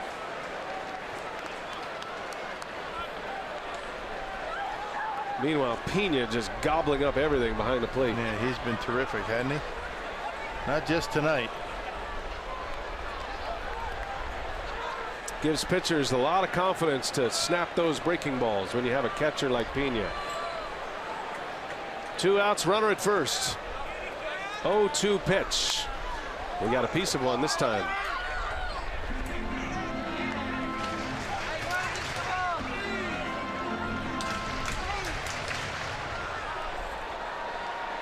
For Jones, this is only his 25th game in the big leagues this year. Got a couple of homers, 5 RBIs. Starting at first base with Brandon Belt injured. Concussion for Belt. 0-2 pitch. 1-2 now.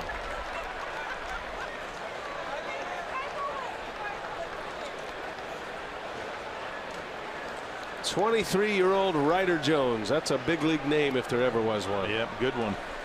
Giants got him in the 2nd round. First chance to show what he can do at the big league level.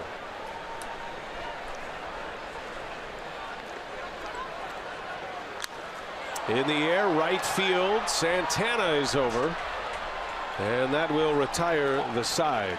Nelson is through 5. But the Giants have taken the lead. Brandon Crawford with a 2-out, 2-run homer. 3-2 San Francisco.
Brandon Crawford. 3-2 is the score as we go to the 6th inning. Travis Shaw will lead the way for the Brewers against Samardzija. Take you back to Saturday at Coors Field.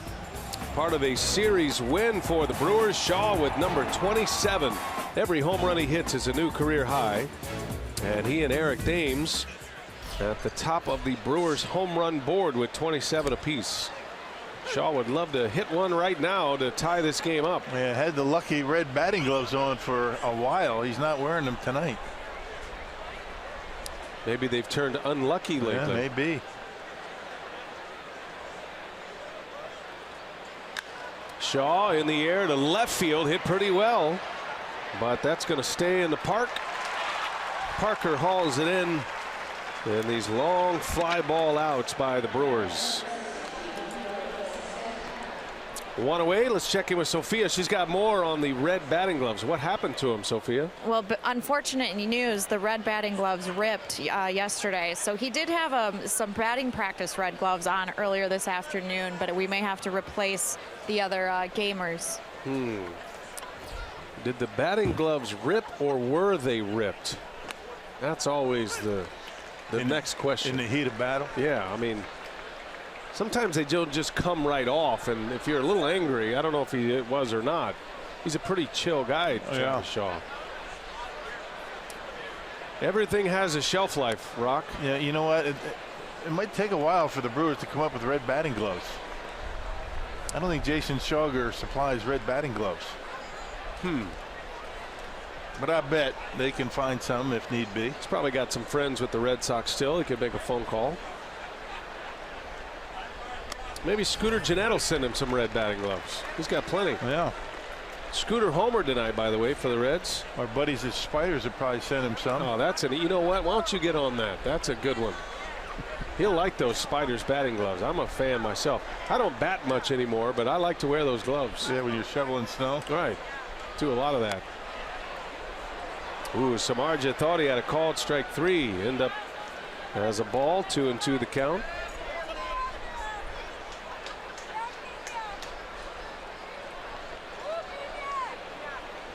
Posey going through the process, puts the fastball down, and Santana's jammed. A roller out to Crawford. 2 outs. Yeah, Samardzija with really good command. Yeah, remember when he first came up? I mean, he was just a thrower. I mean, he threw in the upper 90s. He had that splitter, which he doesn't throw anymore. He's got the slider, the changeup. He'll flip up a curveball from time to time, but you know, command has been terrific. Used to be a guy that walked everybody. Now he hardly ever walks a hitter. He's got that 8-12 record. The earned run average coming in 479. His problem has been run support, 6th lowest in the National League. Just over 4 runs a game. Giants have given him the lead here tonight. 3-2 San Francisco as Pena takes a ball. 1 ball, 1 strike. Manny is 0 for 2, a strikeout and a fly ball out. He hit that fly ball to right deep in the 2nd inning. Sitting on 9 home runs this year. And that's a liner into right field. That's going to fall, a base hit. So a 2-out single for Manny Pena.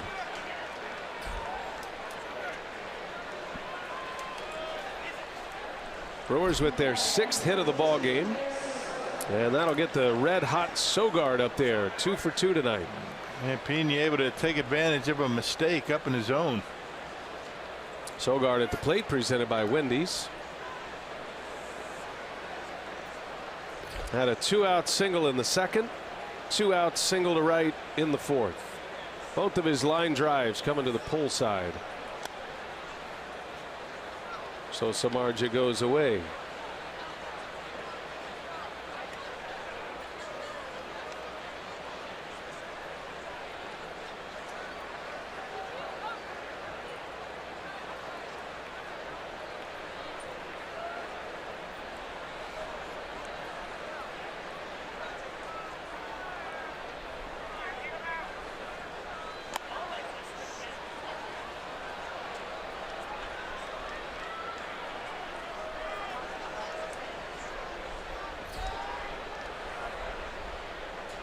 2-0 to Sogard. Got him in a hitter's count, and that one's away for a ball.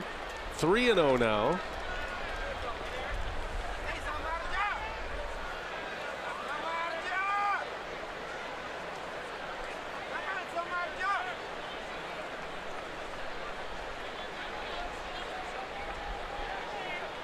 Brewers get a 2-out hit from Pena. Now Sogard takes strike one. Not a guy that's going to be swinging away 3-0 very often, Eric Sogard. Well, he has shown some power. At least he did early when he first got called up. Not so much these days. 3-1. Sogard takes ball 4. And with 2 away, the Brewers get something cooking here against Samardzija. A 2-out single from Pena. Now a 2-out walk by Sogard. And here comes Keon Broxton now. Check out our cricket something to smile about. Keon Broxton on Sunday with a base hit back up the middle, driving in a couple of runs in Colorado, and then earlier tonight, same kind of swing, same kind of result for an RBI. Yeah, shortening up and able to punch it into center field. He also drove in a run, did not get an RBI. He hit a ball deep into right to score Sogard. This has been a productive part of the batting order for Milwaukee. 7 and 8. Yeah, Sogard with 2 hits and a walk. Broxton has been on twice. Got a chance to tie the game with a base hit here. And a fastball, a strike. Broxton didn't like that call. That one he felt was high. And Fox Tracks had a little upstairs as well. And those are the pitches that he's been trying to lay off.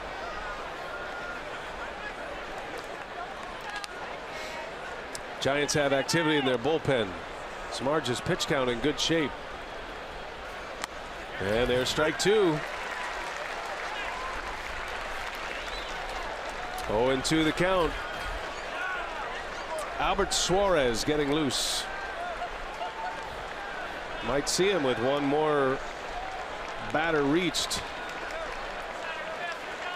Counsell would certainly pinch hit if that spot comes up. Broxton lays off. Yeah, Aguilar's already in the on-deck circle.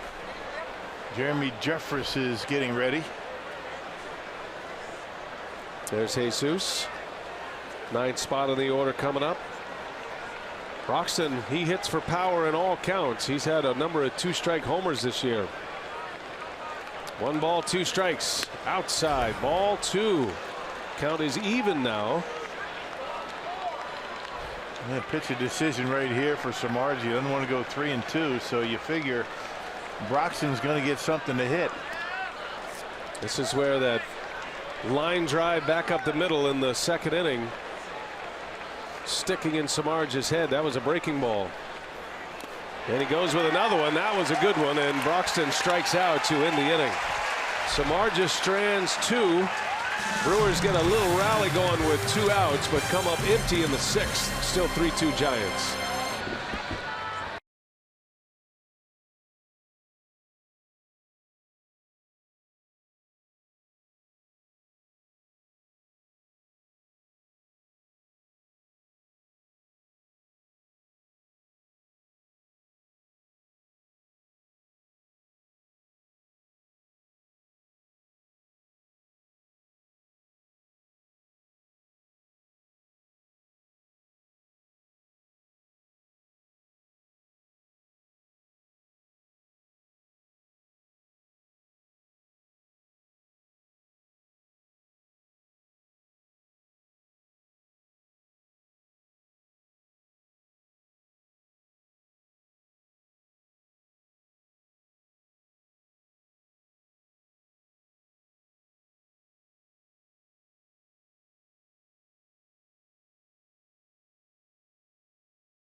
Fox Sports Wisconsin is brought to you by Miller Lite, the original light beer.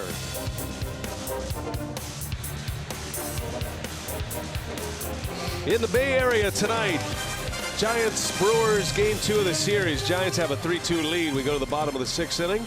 The long-awaited super fight between Floyd Mayweather and Conor McGregor is finally here. It all begins Friday with the weigh-ins live on FS1. Then Saturday, the action is on Fox, hosting a special pre-fight show at 5 p.m., followed by prelims card at 6 p.m.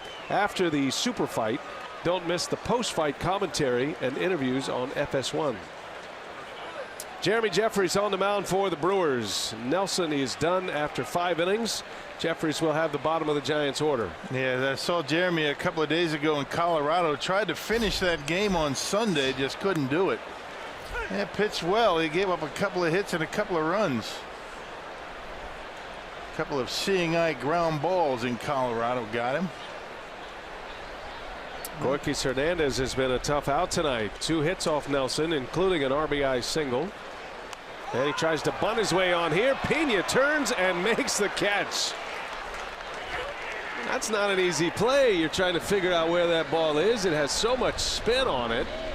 Pena just turns and hauls it in for the out. Yeah, tough part of that play is finding the ball. A lot of times when it's not up real high, hard to find, but he's able to do it and smother it. Cradle that. He got a 2-hand nose, almost trips over his own mask. Caught that more with his bare hand than his glove, I think. 1 away. And here is Giants pinch hitter Carlos Moncrief. He'll hit for Samardzija.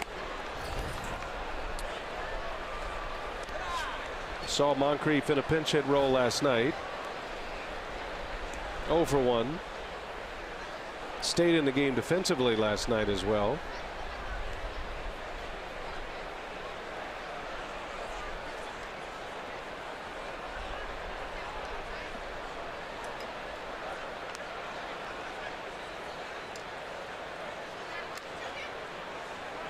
Like Samardzija, Jeffress throws that split change. They throw it in the same fashion where you don't dig the split finger in, right? You don't dig it in the grip. Right. It's just more of a split grip. And it's easier on the elbow. You know, that split fingered fastball, when you spread those fingers apart and it really stiffens everything up, that's when you come up with the injuries. But the split change doesn't do that. Just enough to take the velocity off the fastball. Spread your fingers just a little bit. The big move for Jeffress was when, with that grip, he moved his thumb from the bottom of the baseball to the side. And that changed everything for him. I remember a conversation Jeremy had with Jerry Augustine last year. And Jeremy was showing him his newfound split change. And Jerry remembered that that is exactly how Raleigh fingers threw that pitch. Split the grip a little bit and then move the thumb from the bottom of the ball to the side. Tough to control, I'm sure. But it gives you a lot of movement if you can. I tell you, Raleigh had no problem controlling it. That's a walk to the pinch hitter Moncrief. 1 out walk. And now back to the top of the order.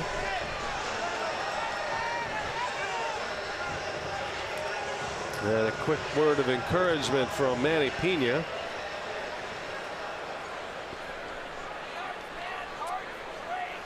Span hit a bullet his last time up with the bases loaded. Hit it right at Thames to end the inning. At the time, it kept the Brewers in the lead 2-1. Giants got a 2-run home run from Brandon Crawford last inning to take the lead.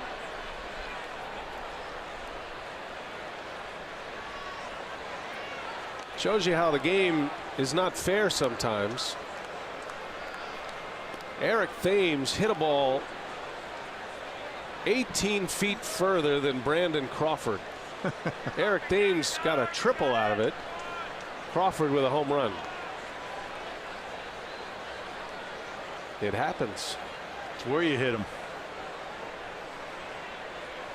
That gets by Thames. Hernandez, or rather Moncrief will stay put. Almost an error. Instead, Jeffries keeps the double play option available. Haven't seen that good, put away curveball that Jeremy Jeffress threw so consistently last year when he was closing games. A little inconsistent with it. He's a work in progress according to his manager. Trying to get that release point back. That's a pretty good pitch.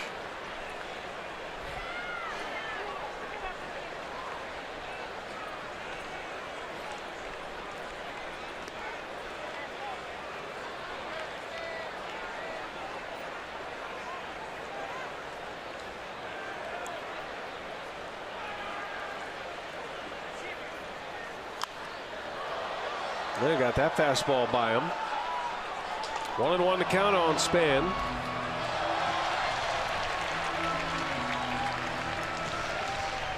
Be interesting to see what the Giants do with Denard Span next season. There's talk about moving him to a corner outfield spot. Span will be 34 next season. Has a decade in the big leagues. Came up with the Twins, had 3 years with the Nationals, now in his second year with the Giants. On a 3-year contract. There's a strike. 1-2 the count. Yeah, same spot. The first pitch to Span that was called a ball. This time it's a strike.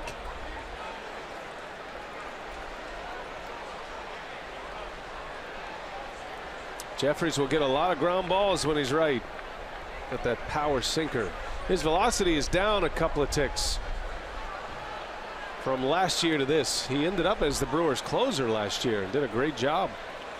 Brewers traded him to the Rangers.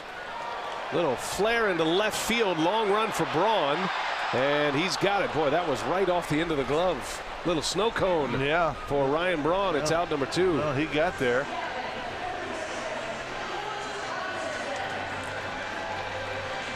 Is there a bigger contrast? We talked about this last night. Going from Colorado to San Francisco. I mean, the conditions. It seems like in Colorado, he almost did drop it. In Colorado, outfielders always seem to be going back. Here, outfielders always seem to be coming in. That's a good point. That's going to feel that way in Los Angeles as well at Dodger Stadium. Right. That's a big ballpark, especially at night. Going to be a little warmer, though. Not as much wind. 2 gone. Here's Tomlinson now.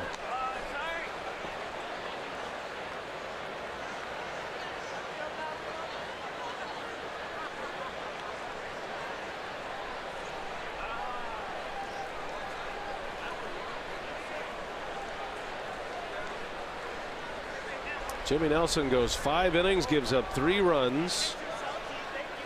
On the hook for the loss. Just hasn't been quite the same in his 3 starts since one of his better starts of the year against the Tampa Bay Rays when he went 8 innings and only 1 run. He punched out 9. 3 starts since. Well, he set the bar pretty high for himself this year. Not a bad start. He grinded through it. Chopper over the middle. Walker's there. He'll glove it and step on the bag to retire the side. Good work by Jeremy Jeffries. Puts up a 0. We head to the 7th inning. Brewers are down a run.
And Saturday, September 2nd is Coaches versus Cancer Night at Miller Park. The special ticket package includes a seat for the Brewers matchup with the Nationals, as well as a Craig Counsell Purple Sneakers bobblehead and a donation to the American Cancer Society with every ticket package sold. Brewers fans all bundled up on a cool night in San Francisco. 22nd of August, a Tuesday night. Brewers will play here tomorrow afternoon, day game, and then it's off to LA Friday, Saturday, Sunday at Dodger Stadium.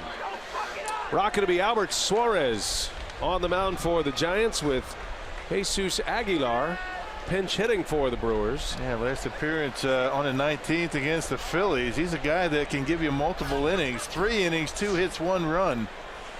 He also struck out 7 in that appearance against Philadelphia, only his 9th appearance so far this year.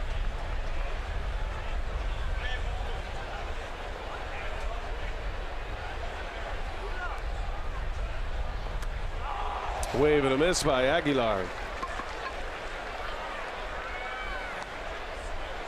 Jimmy Nelson, 5 innings, 7 hits, 3 runs, all earned.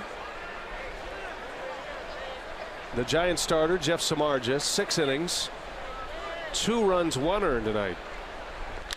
Aguilar lines one right to short, right at Crawford. And 1 away here in the 7th inning. Here comes Thames. Interesting that the Giants would bring in their long reliever in a game like this. A 3-2 game, 7th inning. Last night used Kane, Melanson, and Dyson. Right. Yeah, they're 8th and 9th inning guys. Suarez got called up a month ago.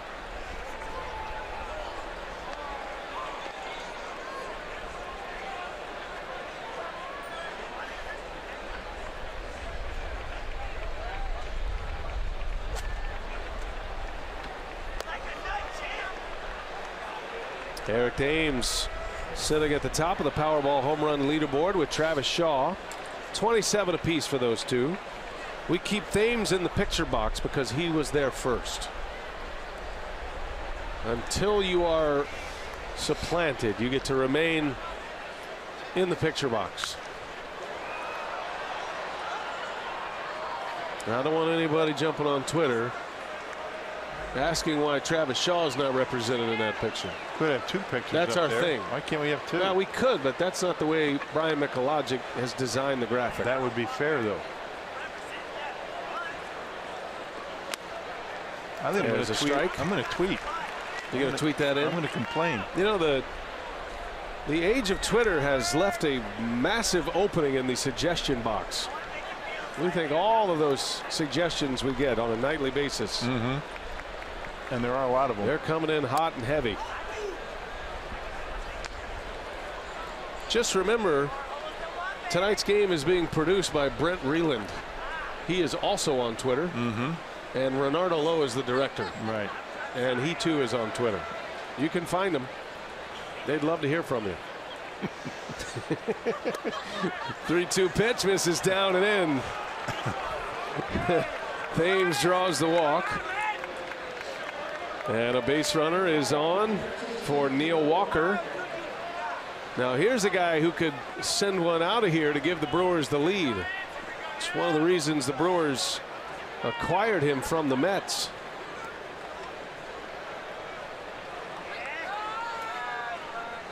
He's a switch hitter, but most of his power comes as a lefty.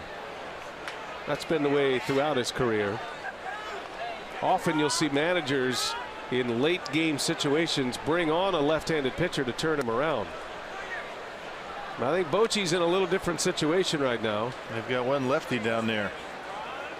And he's trying to find out some answers on some young pitchers at this point.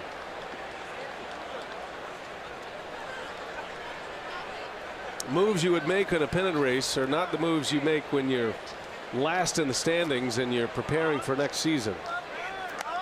You want to win every game you can, but you still want to find out about your personnel moving forward. And you don't want to overuse your late inning guys, especially situation that the Giants are in. Giants haven't been in this situation very much under Bruce Bochy's watch.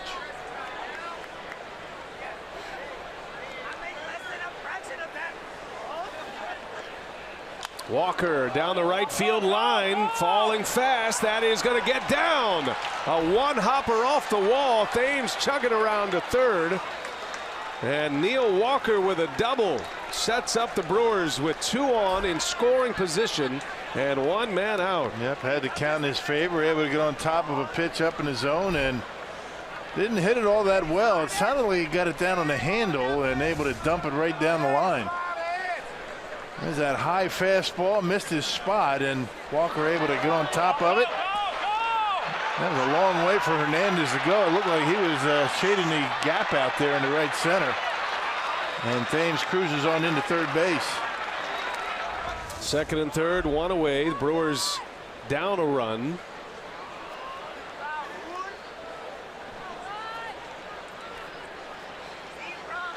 Dave Righetti, longtime pitching coach of the Giants, having a quick word. Kyle Crick has started to loosen in the Giants bullpen, the right-hander.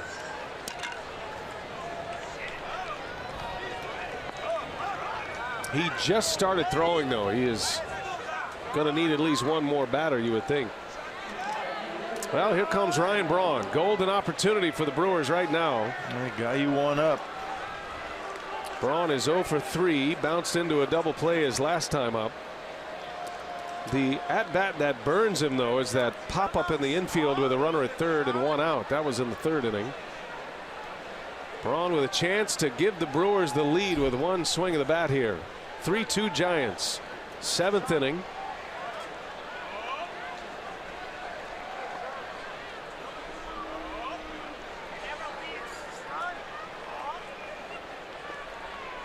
And Braun in the air, deep center field. This will be plenty deep to score Thames. And Span almost falls down. Both runners will tag. Thames is in, and the Brewers have tied it up. Sacrifice fly and an RBI for Ryan Braun. Yeah, he almost fell down just as he was going to catch that baseball. You can see that turf. That's the new turf out there that they laid down after the concert. He's trying to get himself in position to throw, and when he planted, he slipped. Right about the time that baseball was going into the glove. Pretty good job by Braun. Got under it, kept it in the ballpark right there. Ooh. Little panic setting in for Denard Span, but he able to grab it. Braun ties it up at 3. RBI number 40 for Braun. Here is Shaw now. And a good block by Buster Posey. That keeps a runner at third. Walker. These 2 catchers have been impressive tonight, blocking pitches with men on base. Posey's always been one of the best. Yep, prerequisite to be a big league catcher. Got to be able to do that.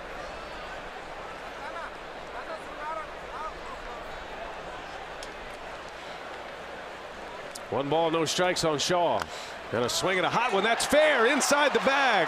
Down the right field corner it goes. In to score is Walker. And Shaw is into second with an RBI double. The Brew Crew on top. 2 runs in here in the 7th inning. 4-3 Milwaukee as Shaw drives in number 81 of the season. Suarez giving up some pretty hard hit baseballs in this inning. Well, the big sacrifice fly was hit deep. Remember, Aguilar started the inning with a bullet that was caught by Crawford.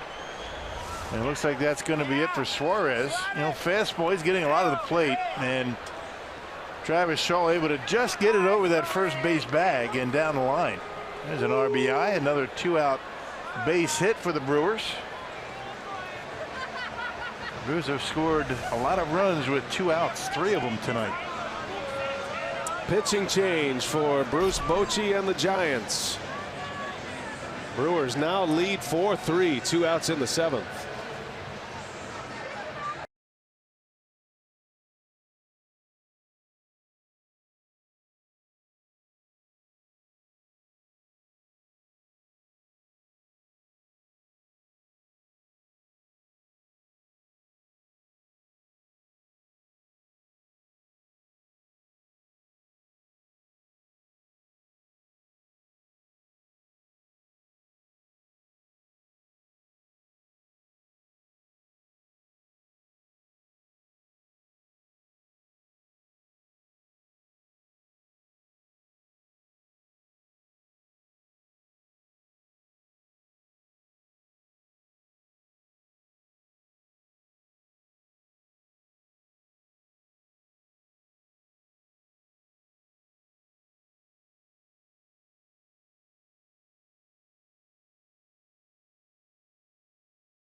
7 take a 4-3 lead, and tonight's time of the game winner, Route 15 Sports Bar in Greenville. If they call the Brewers by 8 o'clock tomorrow morning, they get 40 tickets to a Friday night game in the Miller Lite Beer Pen.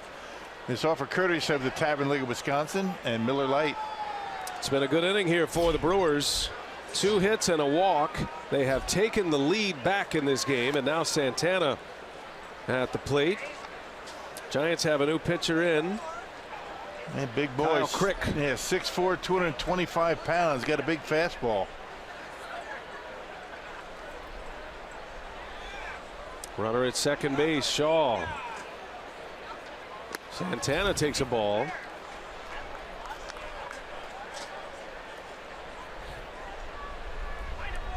Different times here in San Francisco.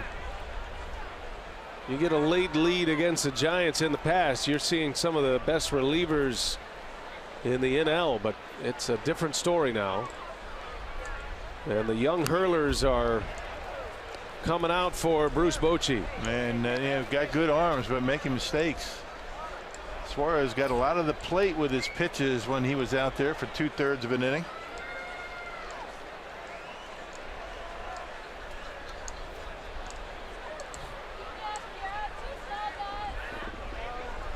Two balls and a strike.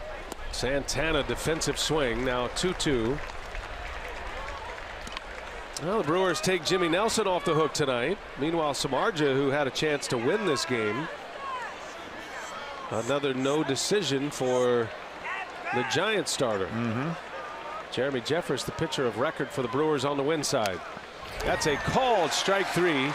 And the inning is over. Crick punches out Santana, but how about Travis Shaw? He's been delivering all year, and he comes up big. 7th inning, giving the Brewers the lead with a double down the right field line. 4-3 Milwaukee, stretch time in San Francisco.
Multiple innings here as Craig Counsell has made a double switch to get Josh Hader in the game. Hernan Perez will enter the game in right field. Santana, who made the last out, is out of the game now. Brewers just get 2 runs in the 7th. They now lead it, and they can turn it over to their very talented bullpen to try to get this one to the finish line. There's a strike to Parker to start the inning for Hader. Yeah, Hader got roughed up a little bit his last time out. 2 earned runs in an inning and 2/3. That was Saturday against the Rockies. Yeah, velocity down a little bit for Josh's last time out. 93, 94. When he's got it going, he's mid-90s with that fastball. Hader rocking back and forth. How about that target? In constant motion. And he misses with a breaking ball. 1 ball, 2 strikes on the Giants' 3-hole hitter, Jarrett Parker.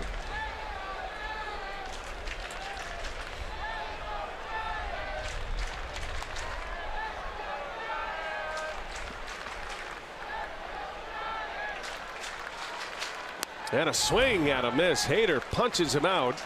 Hits 95 with the fastball, and out number 1 here in the 7th inning. Always a good sign. 95, 96 is pretty average for Hader when he's on. Miss with the slider, then fastball down the middle to get him. Buster Posey now. Boy, this is the kind of matchup you want to see if you're a Brewer fan. How Hader matches up against one of the best hitters in the game. Posey 5th in the league in batting coming in, and he is 1 for 2 tonight. Scored twice. Has a single and a walk.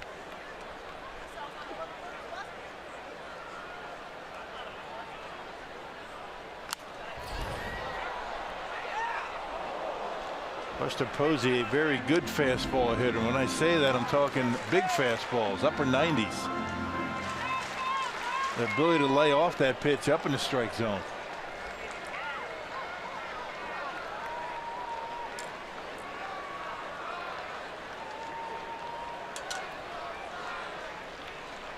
One ball, 1 strike. Posey late again. He fouls it away.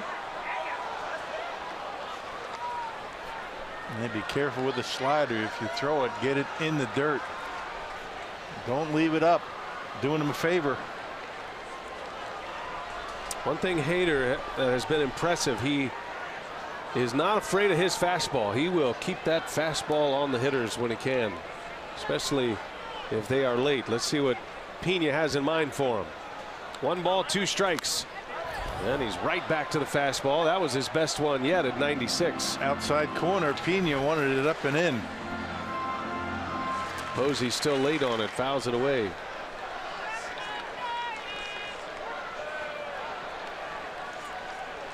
The hope for Hader is that he will be a starter next season, or have a chance to be a starter. But he's been so good out of the bullpen. Who knows? He has been a major weapon. Yes, he has.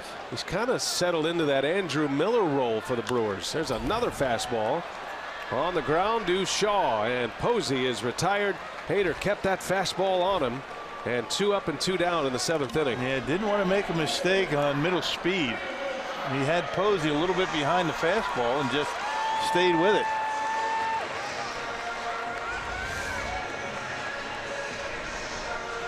Yep, all fastballs, not messing around with anything off speed that he's going to make a mistake. Got him on a 96er in on his hands.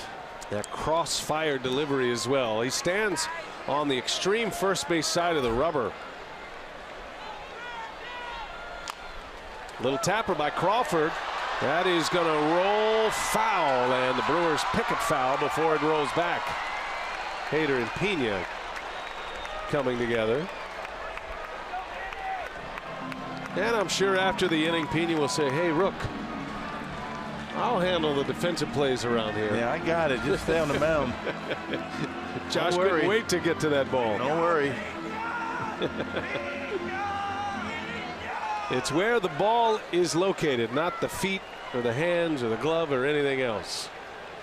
It's all about the ball in this game. And once it was foul, they wanted to make sure it stayed that way. Got to touch it.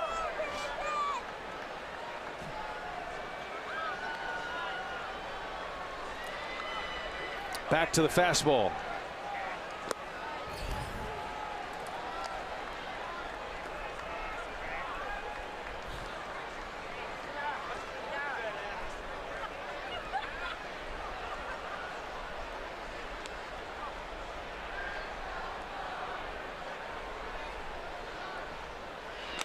And that one misses. A little bit outside. Crawford, who hit a 2-run home run to give the Giants the lead in the 5th, at the plate, with the Brewers now leading by a run after a couple of runs in the top of the 7th inning. RBIs from Braun and Shaw. Hader trying to protect that lead. Here's a 2-1 pitch and a wave and a miss. Boy, a defensive swing there and a hitter's count. And that's what happens. You know, you try to get that bat started a little bit early. Tendency is you're going to swing at pitches out of the strike zone. Does he have a good slider in him right here? Looks like we're going to find out. 2-2 pitch. Bounced it in the dirt.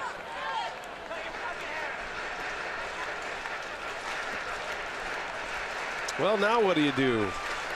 2 outs, nobody on. Man, fastball. You got switch hitter Sandoval on deck.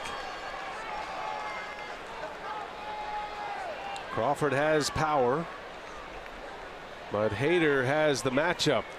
Lefty on lefty. 3-2 pitch and a fastball. Fouls it away. That was right down the middle, and Crawford fouling it back and a little bit late on it. Yeah, it's not just the velocity, it's the release point to lefties. Very difficult to pick that baseball up out of his hand. Probably feels like he's throwing it from second base. Yeah. Coming back with a 3-2 and a swing and a miss. He sticks with the fastball, strikes out Crawford, and an impressive 7th inning for Josh Hader. Hader 3 up, 3 down, 2 Ks. We go to the 8th. Brewers lead by a run.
San Francisco, the Brewers have a 4-3 lead in the 8th, and you can commemorate the inaugural Players Weekend coming up this weekend, August 25th through the 27th, with limited edition Brewers jerseys and t-shirts featuring the player-picked nicknames. You can wear the gear the crew will wear on the field during this weekend's showdown with the Dodgers, and that's available while supplies last at MLBshop.com. And BA and Rock have had a chance to catch up with some of the guys about those nickname jerseys. There's a lot of great stories behind some of the nicknames, so we'll hear from them just throughout the weekend coming up in LA.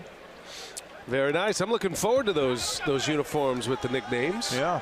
That'll be some fun. Well, Kyle Crick continues for the Giants as we play here in the 8th inning. By the way, did you hear how Sophia handled commemorate an inaugural right there? That was impressive. She's a pro. I don't pretend to be that. We decided to take a little bit of responsibility away from Rock after his performance last night with that particular I was okay. promotion. I just had to do it very deliberately. Manny Pena leads off for the Brewers. I mean, after all, that was 2 4-syllable words back to back. I mean, that's not happening. Which we both arrived to that notion by using our fingers. Right, yeah. Commemorate. Yeah. Thank goodness for Sophia and her Marquette education. You know, here's the thing. I mean, you know, the further this season goes along, the more of those reads he's going to get. Yeah, that's right. She's proved herself now. You know, she's kind of trending in the direction of Matt LePay for promo reads. Man, I mean, that's lofty. That's the Mount Rushmore there. That's what she's trying to get to. We all are trying to get there. Yep. Boy, Pena hit that a long way, but foul. Maddie in a 2-2 count. Kyle Crick came on to get the final out of the 7th. Brewers had scored twice on 2 hits and a walk. Sac fly and an RBI from Braun tied the game at 3, and then the next man up, Travis Shaw, hit a double down the right field line to give the Brewers the lead. 4-3 Milwaukee, 8th inning. And Pena takes a ball. Got a big arm, this Kyle Crick. Yes, he does. I mean, he gets it up there, you know, around 80, or I should say 99, 98, 99 miles an hour. Got a curveball to go with it.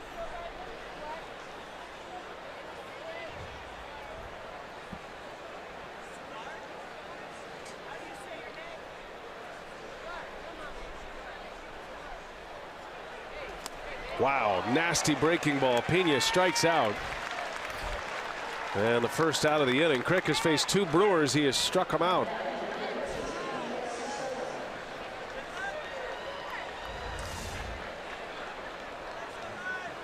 Way off the outside corner. He saw 2 breaking pitches. Yeah, velocity up around 97. Then he got him with the slider at 83. Here's Sogard now. Sogard's had a great night. 2 hits and a walk. He's been right in the middle of the offense for the Brewers tonight. And what's interesting about his 3 plate appearances, they have all been successful, and they have all come with 2 outs.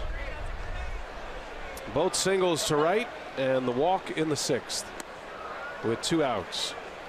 Might not result in runs in that particular inning. It did the first 2 times up, but it keeps the line moving, keeps the lineup turning over.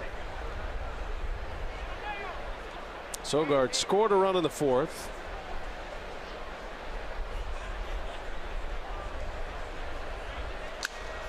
And a little jam shot right to Sandoval for the out. 2 gone now. And 97 right there for Crick. In on the hand. This guy's got a live fastball.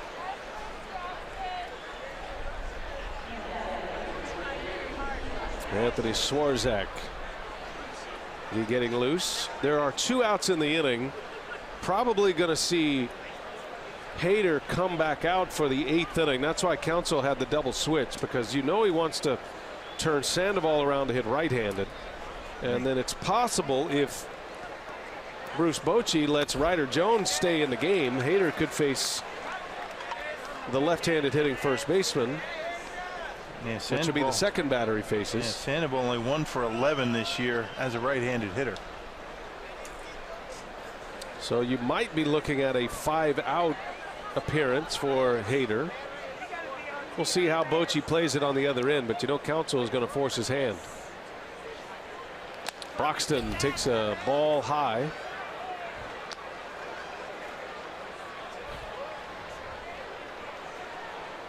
Keon. RBI single with 2 outs in the 2nd inning. Hit a deep fly ball in which Corquis Hernandez dropped in deep right center. That led to the 2nd Brewers run, and then last time up, Broxton struck out. He's 1 for 3. Drove in his 48th RBI of the season in the 2nd inning. That was a big hit. 2-out RBI single to center for Keon.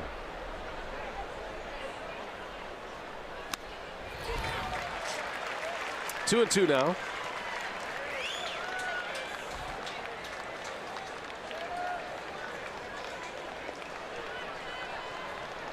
Kyle Crick.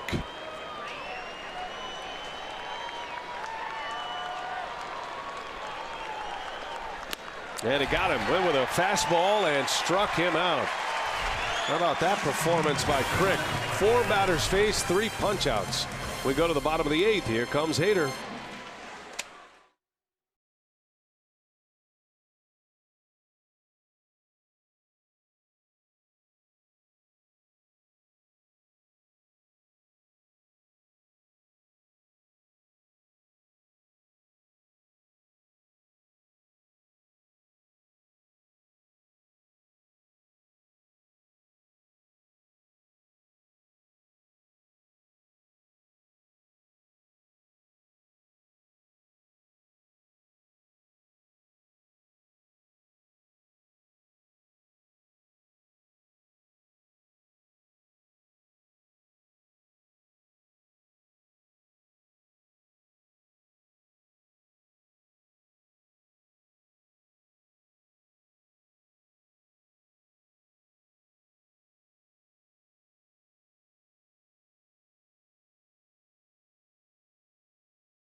That's a good call, the creek. That's what we used to call it down in Texas, the body of water, the creek.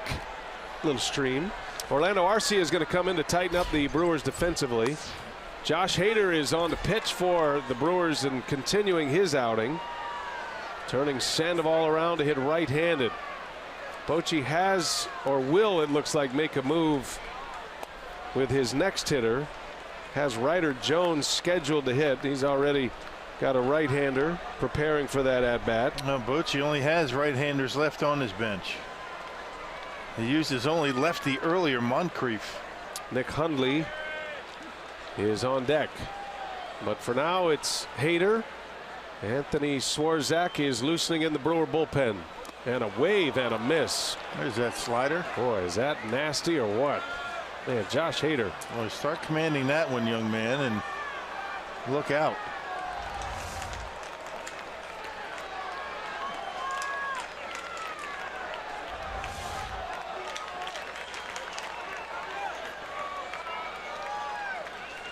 One-two pitch. Fastball misses. Hader working a scoreless 7th inning with 2 punch-outs. Retired Parker, Posey, and Crawford in that inning. Swarzak getting ready. 2-2, and a swing and a miss. He struck him out. Josh Hader's got the fastball blazing here tonight. 4th batter faced, his 3rd strikeout. And as soon as Nick Hundley is going to be announced, Craig Counsell is going to come out and go get Anthony Swarzak. So impressive performance by Josh Hader. Gives Counsell and the Brewers 4 big outs. And he just continues to impress. Josh Hader, the rookie. From one of the top pitching prospects in minor league baseball to an impact reliever in the big leagues in a pennant race. Well done. Swarzak coming in. We'll set him up after this.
Josh Hader, 4 outs, strikes out 3 batters he faces, and Hader mostly doing it with a fastball here tonight. He was bringing it. Struck out Parker to start his outing tonight.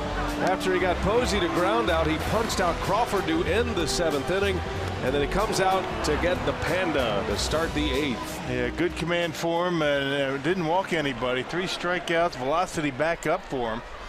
Hit 96, 97 miles an hour. Good job by Hader. Now it's Swarzak's turn. Swarzak trying to get the final 2 outs of this inning. Pinch hitter that is announced, Nick Hundley. He'll hit for the lefty, Jones, which sent Counsell's wheels in motion to get his setup man in the game. Swarzak has been equally as impressive as Hader. What a year he's having. Talk about digging a career out of the dirt and putting it back together. Swarzak was pitching in Korea. He had been released a couple of times. bouncing around a little bit after his days with the Minnesota Twins, but he is going to be high on the list for most as he hits free agency at the end of the year. Yeah, I think the big difference for him is he's basically 2 pitches now. The fastball, mid-90s, and the slider. That was a slider he just threw to Hundley, a good one at that. Did give up a home run his last time out in Colorado to Mark Reynolds on a fastball in. This is his 11th game as a Brewer. He's only given up 3 earned runs.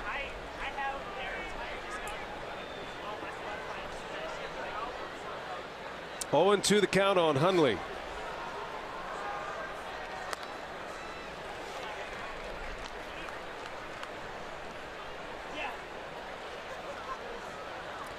Swarzak began his career as a starter. Hasn't pitched in a starting role since the 2014 season. That was his last year as a Twin. Everything since has been out of the bullpen. Oh, that slider got a piece of Manny Pena. He's all right.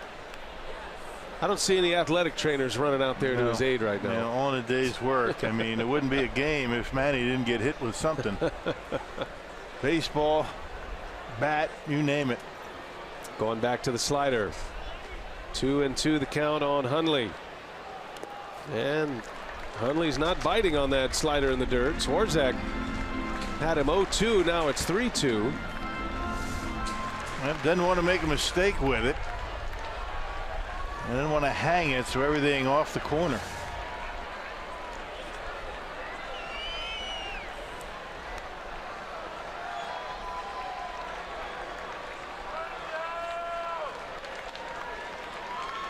Full count, 1 out. First batter faced for Swarzak. And on the ground, Walker's over, and it gets by him. Hundley will reach. Looked like Walker may have overrun that ball. He was ready to go into a slide, but I think he could have just bent down and picked it up. It wasn't that far out of his reach. Yeah, did it hit the seam and come up on him? I think that was one of the problems that he had too. Yeah, that's a good call, maybe. He was there. Where's it hit? Right there. Yeah. No, it really doesn't. It skipped on the grass, I think. It did come up a little bit. Yeah, it did. And into right field. That's a good eye. That hit that seam of that grass and bounced right over his glove. Walker will tell you he's got to make that play, though.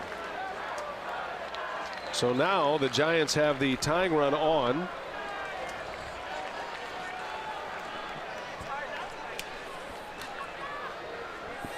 Gorkis Hernandez, who's 2 out of 3 today. And a strike. Caught the edge.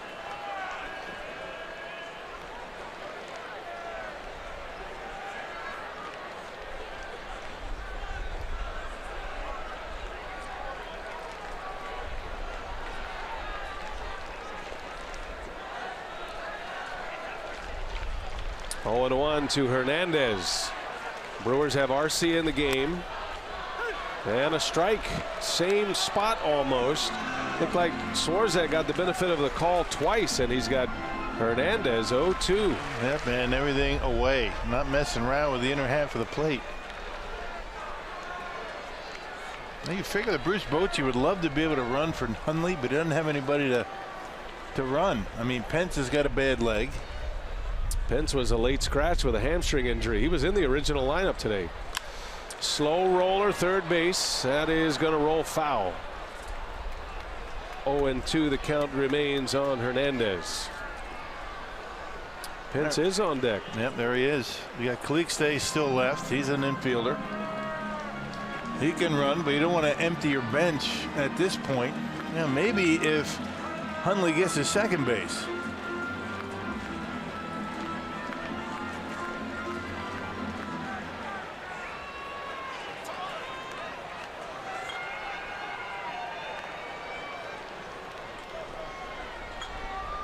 Oh, 0-2 the count.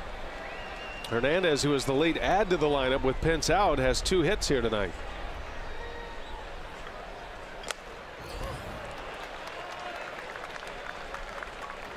2 hits, but a costly error out in right.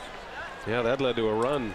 He dropped a deep fly ball off the bat of Broxton. That was in the 4th inning. Allowed the Brewers to score their 2nd run. Brewers took the lead at that point. Giants got a 2-run homer by Crawford in the 5th to take the lead.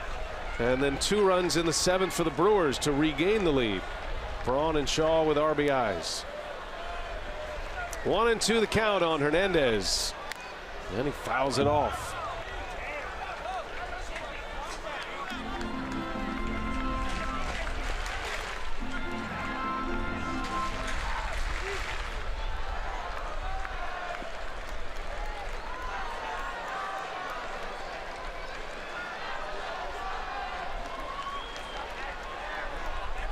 You wonder if Swarzak might think about coming inside. Nothing that he's thrown so far since coming in has come anywhere near the inner half of the plate. Going away again. And Hernandez is gone. He's stayed with the plan, and he strikes out Hernandez for the 2nd out. Fooled, maybe thinking in the back of his mind slider, and he put the fastball by him on the outside corner. Actually down the middle. He missed his spot. Had a lot of the play. Look at that swing. That was I hope I foul it off swing so I can see another one. That was I shouldn't have been looking slider swing. Well, here's Hunter Pence. Not available to start tonight. A late scratch from the lineup, but he will pinch hit. Can't imagine he'll be running hard. He is out with a hamstring injury, out of the starting lineup. But Bruce Bochy's going to take a shot to see if Pence can hit one out of here. And a dangerous bat for Swarzak to face with a 1-run lead in the 8th.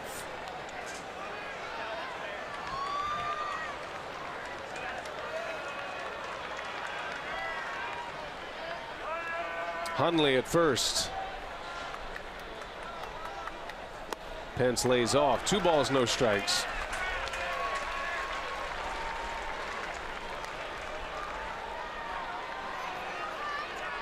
As a pinch hitter this year, does have a home run, couple of hits coming off the bench.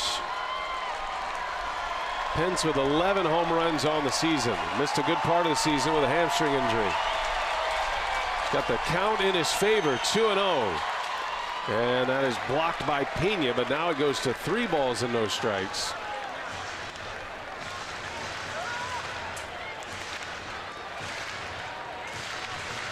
Well, the old book in baseball says you never put the go-ahead run on base. But who would you rather face here? Hunter Pence in a 3-0 count or Denard Span coming up next? Well, that would put the tying run at second base. Span, a left-handed hitter. I don't think the idea was to pitch around Pence. Pence, you know he'll have the green light if he gets one he likes. 3-0. And he takes a strike. High strike from Swarzak.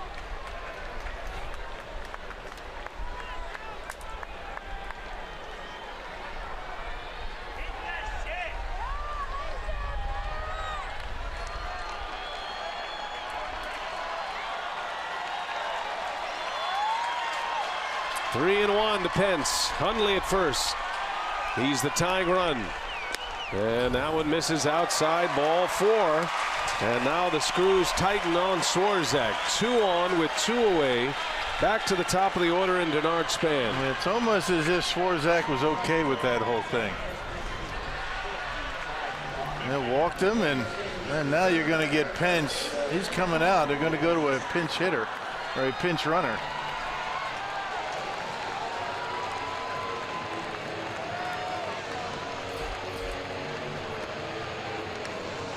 That's one of Bochy's pitchers, Ty Block, one of his left-handers.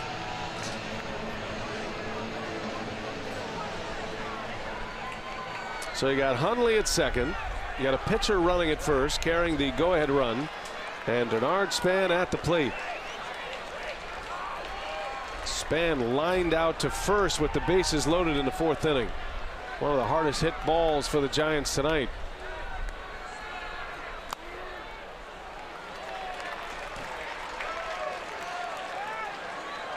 Not a good time to be missing pitches. C.B. Buckner. That was right on the corner. Had plenty of the plate, actually. Let's go. Counsell barking at him.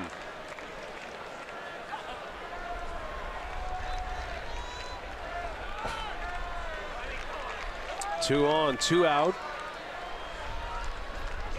And a swing and a miss. Big cut by Span. Yeah, good slider under his hands. Swarzak has the kind of slider that can be very effective against lefties. That's a dangerous pitch against a left-handed batter typically, but the way his breaks, the straight down slider that he throws, he's got a couple of different versions of the slider, but that's been his money pitch. That's what's put him back on the map. You don't want to leave it up, though. You don't want to leave it up a little bit. That last pitch was perfect. 1 ball, 1 strike. Giants threatening in the 8th, and Span fouls it back. A fastball right down the middle. Now it's 1-2. It looks like he's got Span right in between. Yeah, well, Span, you can see the look on his face. He can't believe he missed it. Right down the middle of the plate. Fouled it straight back. And maybe try to get him to chase a couple of sliders in the dirt.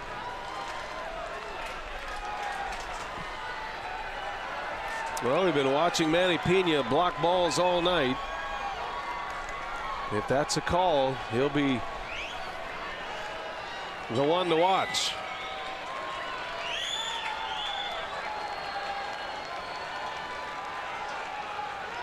Two on, two out. Swarzak in a big spot. 1-2 the count. Here it comes. And he pulls one through for a base hit. They're going to send Hundley. Here comes a throw from Perez. 2 hops, the catch, the tag. He is out at the plate. Hernan Perez cuts down Hundley. And the inning ends at home plate. The Brewers still lead 4-3.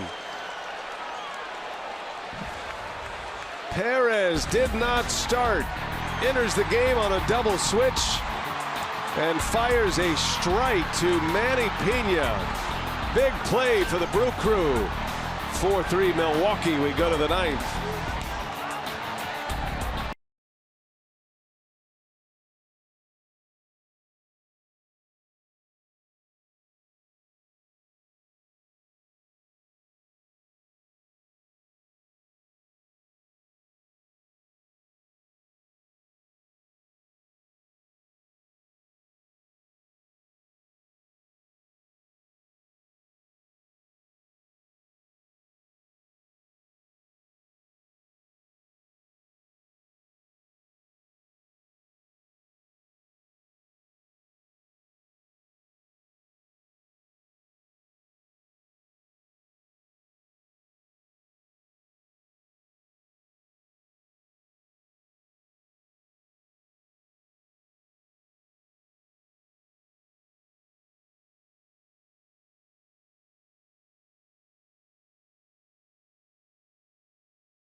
Lead for the Brewers. 4-3 is the score. We head to the 9th inning.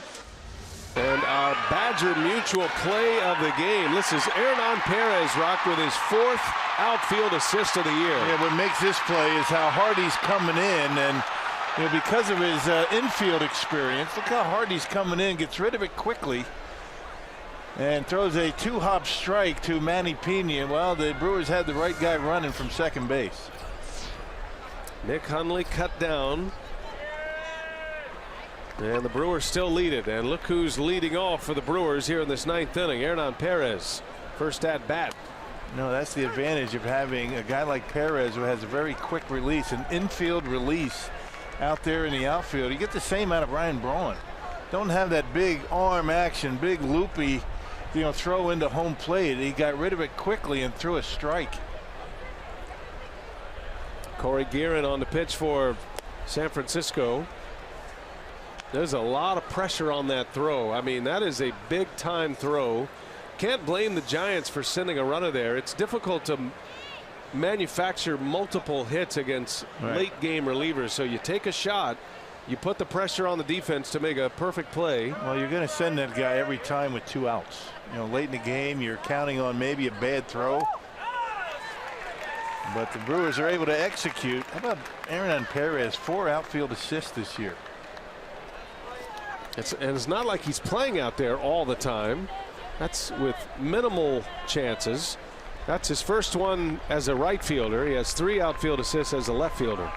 Has a very strong throwing arm, as we've seen in the infield, as Perez strikes out.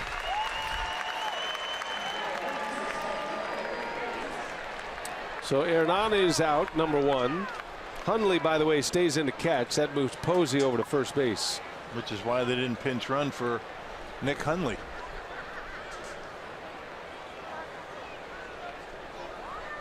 But the Brewers are going to have to deal with Posey in the bottom of the 9th. Yeah, that's right. It's going to be Tomlinson, Parker, and Posey coming up.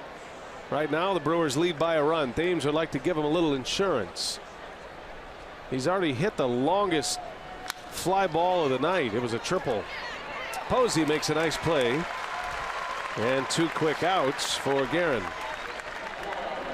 Don't forget, tomorrow is a day game. We're on the air at 2 o'clock in the Central Time Zone. Miller Lite, what's on tap? A couple of Matts going tomorrow. Giants will have Matt Moore on the mound. Brewers will then head to Los Angeles. Day off Thursday. Start a series with the Dodgers on Friday. Yep, a banged up Dodger ball club.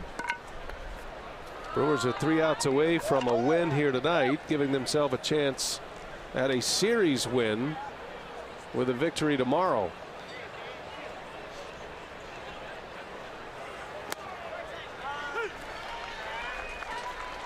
Neil Walker extended his hitting streak with a double in the 7th inning. Has a 10-game hitting streak going. 8 of those as a member of the Brewers. Streak that started as a Met.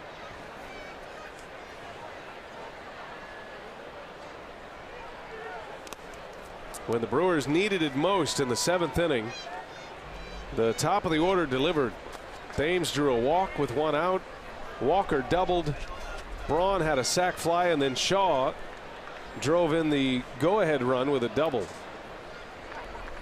That was a 2-out RBI double by Travis Shaw in the 7th inning. Trying to hang on to that 1-run lead. 1 ball, 1 strike. Walker takes another one in there. 1-2 the count. Yeah, just one of many, many big hits by Travis Shaw this year.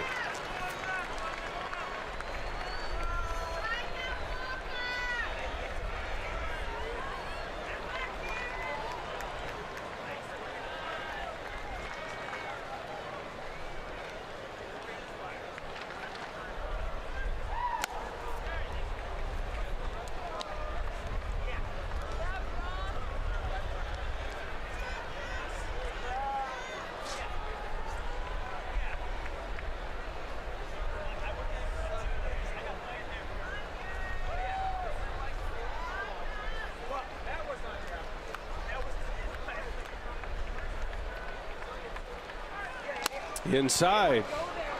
Walker jumps out of the way. 3-2 the count now. Yeah, Guerin's got a lot of life on that fastball. He's got that short arm delivery, very quick delivery, and gets on that hitter very fast. Full count to Walker. He's walked in this game. He's been on twice. 3-2, 2 outs, 9th inning. Brewers lead by a run. Braun due next. And Walker serves one into left field, a base hit. Boy, that was a thing of beauty. Neil Walker with 2 outs and 2 strikes delivers a single. And that will get Braun to the plate here in the 9th. And shortening up, just trying to get on top of that 2-seam fastball from Guerin. Ended up down the middle. He just punched it out there into left field. Actually was off the plate, wasn't down the middle at all. That was actually not even a strike. Just serves it out there in the left field. Nice piece of hitting by Neil Walker. On base for the 3rd time. How good has he been for the Brewers? What a pickup. Yeah, no kidding. 2 hits tonight and a walk. Now Braun is up there with the Brewers leading by a run. Drove in his 40th of the year in the 7th inning. On the surface, that looks like a low number, but remember, Braun has only played in 71 games this season. He's missed significant time, twice on the DL with calf injuries, a calf strain. Chopper, third base, going to be a tough play. Guerin slides, and Braun will reach. Infield hit for Ryan Braun. He is aboard, and the Brewers now with 2 on and 2 out, with Shaw coming up. Yep, take him any way you can get him, Brawny. He's hitting some bad luck on his road trip. A lot of line drive outs. And the way he's blowing on those hands, that looked like it might have hit him a little bit, huh? Yeah. Little jam shot. Yeah, just beat it into the ground, and he could sniff a base hit. Brawny digging down the line, and no play for Guerin. Base hit. Is it true that those don't seem to hurt as much when you get a hit out of it? No doubt about that. Or at least they don't hurt as long anyway. Travis Shaw now with 2 on and 2 out. Shaw with that RBI double in the 7th inning. Put the Brewers on top.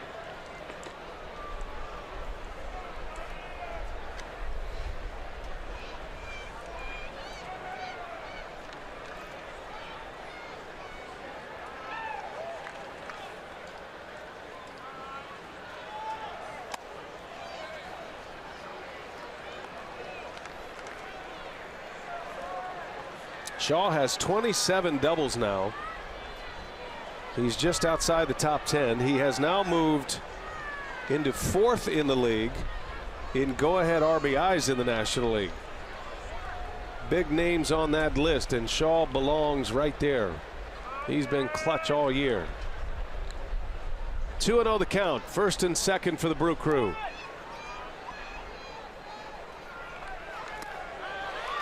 He took a little off. A changeup from Guerin. Yeah, good pitch. 2 balls and a strike. It's interesting to watch Nick Hundley give a target. Seems to be giving an early target up and in and moving the glove around, trying to confuse perhaps, Neil Walker.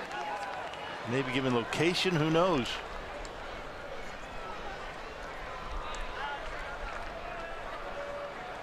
Two balls and a strike. And that one right in there. Pours it in. Boy, that's got zip on it. And big movement, right? Slingshot fastball from Guerin. 2-2 now.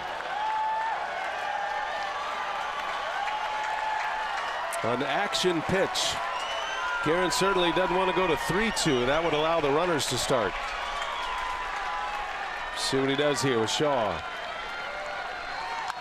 Shaw in the air, left center field, slicing, and Parker's got it. Got jammed a little bit.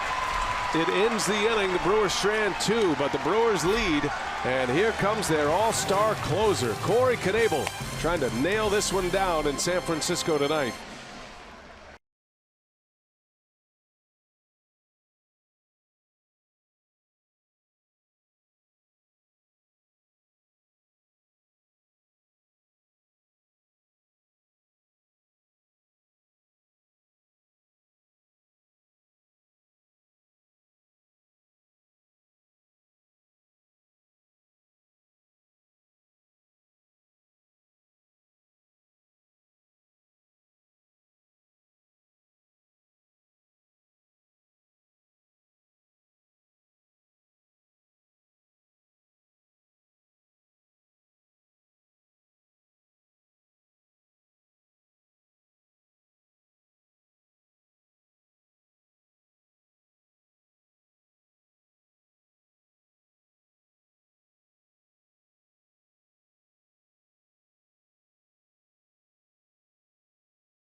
Brewers and Giants on Fox Sports Wisconsin, presented by Potawatomi Hotel and Casino. To the ninth we go. Bottom of the ninth. Giants coming up. Brewers have a 1-run lead. And Corey Knebel is trying to keep it that way and send this one to bed tonight. And he's got 2, 3, 4 in the batting order coming up. He picked up save number 26 in Colorado on Sunday. Those 99 strikeouts are a new franchise record for relievers in a single season. Knebel is 4th in the National League in saves. So impressive when you consider he did not take over the closer's role until mid-May. First 6 weeks of the year, Neftali Feliz was the closer. Greg Holland of the Rockies is the league leader with 35. Then Jansen of the Dodgers, Fernando Rodney of the Diamondbacks. Slow roller, backhanded by Arcia. Long throw across, not in time, off the bag. And the Giants have the tying run on immediately. Infield hit for Kelby Tomlinson. And pretty good at bat right there. I mean, that was a pretty good curveball from Knebel. I don't see too many guys make contact on that curveball like that. Check this out. Not they're going to be able to see the location, but you know, the curveball, not a bad one at that, but Tomlinson able to beat it at first base. Once that ball got by Perez, no chance to get him at first. It's a good job by Thames to keep that one from getting by, which would have allowed the tying run to go to second. So here is Jared Parker now. This is the heart of the Giants order. You got Posey on deck, Crawford to follow. Corey Knebel is going to have to go through the muscle of this batting order. He is not a pitcher that gets a lot of ground balls. He could use one right here. Parker's hit into 3 ground ball outs tonight. He's 0 for 4 with a K. Tomlinson takes off. Pena's throw to second base on the money, the tag, and he is out at second. What a throw by Pena. Boy, oh boy, this guy's something else or what? That's just amazing, that throw. Tomlinson had a really good jump. To second, caught stealing of the night, and a bullet to second base for the out. Look how quickly he gets in position to throw, and right on the money. And a heck of a tag by Orlando Arcia. Boy, that is just picture perfect. By an eyelash. Goodness gracious, he's something else. In the air, pop up to Arcia, and just like that, 2 men are out in the inning. In the matter of 2 pitches, Knebel gets to 2 outs and nobody on. It just amazes me every day that I watch Manny Pena, things that he can do to help you win. He is just having a terrific year. Speaking of Mannings, by the way, Manny Gonzalez, the second base umpire. Yeah, that's a big time call. I mean, that is a bang bang play. You have replay to cover you, but he was right on it. Now Posey takes a curveball strike. There have been 2 key caught stealing in this game. The strike him out, throw him out double play in the first. Helped Jimmy Nelson get through that first inning. And now this one here in the ninth. A wave and a miss. Another curveball by Knebel, and it's 0-2 on Posey. Man, that curveball's been money tonight. Giants down to their last strike. 0-2. Fastball missed. 98 with the heat.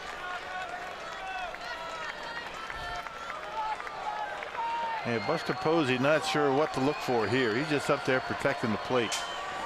Those first 2 strikes with the curveball, those are the kind of pitches that really get into your head, even hitters like Posey.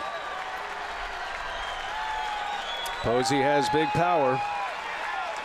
He's a dangerous at bat in a spot like this. Brewers lead by a run. Knebel trying to close it out. 1-2 the count.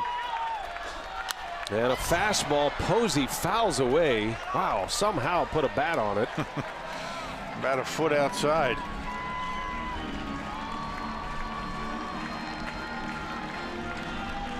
He does not strike out much.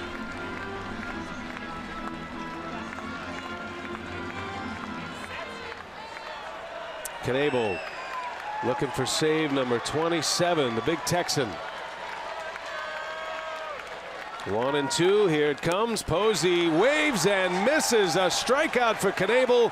He got him on the curveball, and the Brewers win tonight in San Francisco. Corey Knebel with his 27th save of the year, and a big comeback win for Milwaukee tonight at AT Park. I tell you, it's just a great win for the Brewers. That was a big win in my mind. I mean, you lose tonight, and things aren't looking real good going into L.A. and Manny Pena. I mean, you just can't say enough about the job that guy has done behind home plate this year.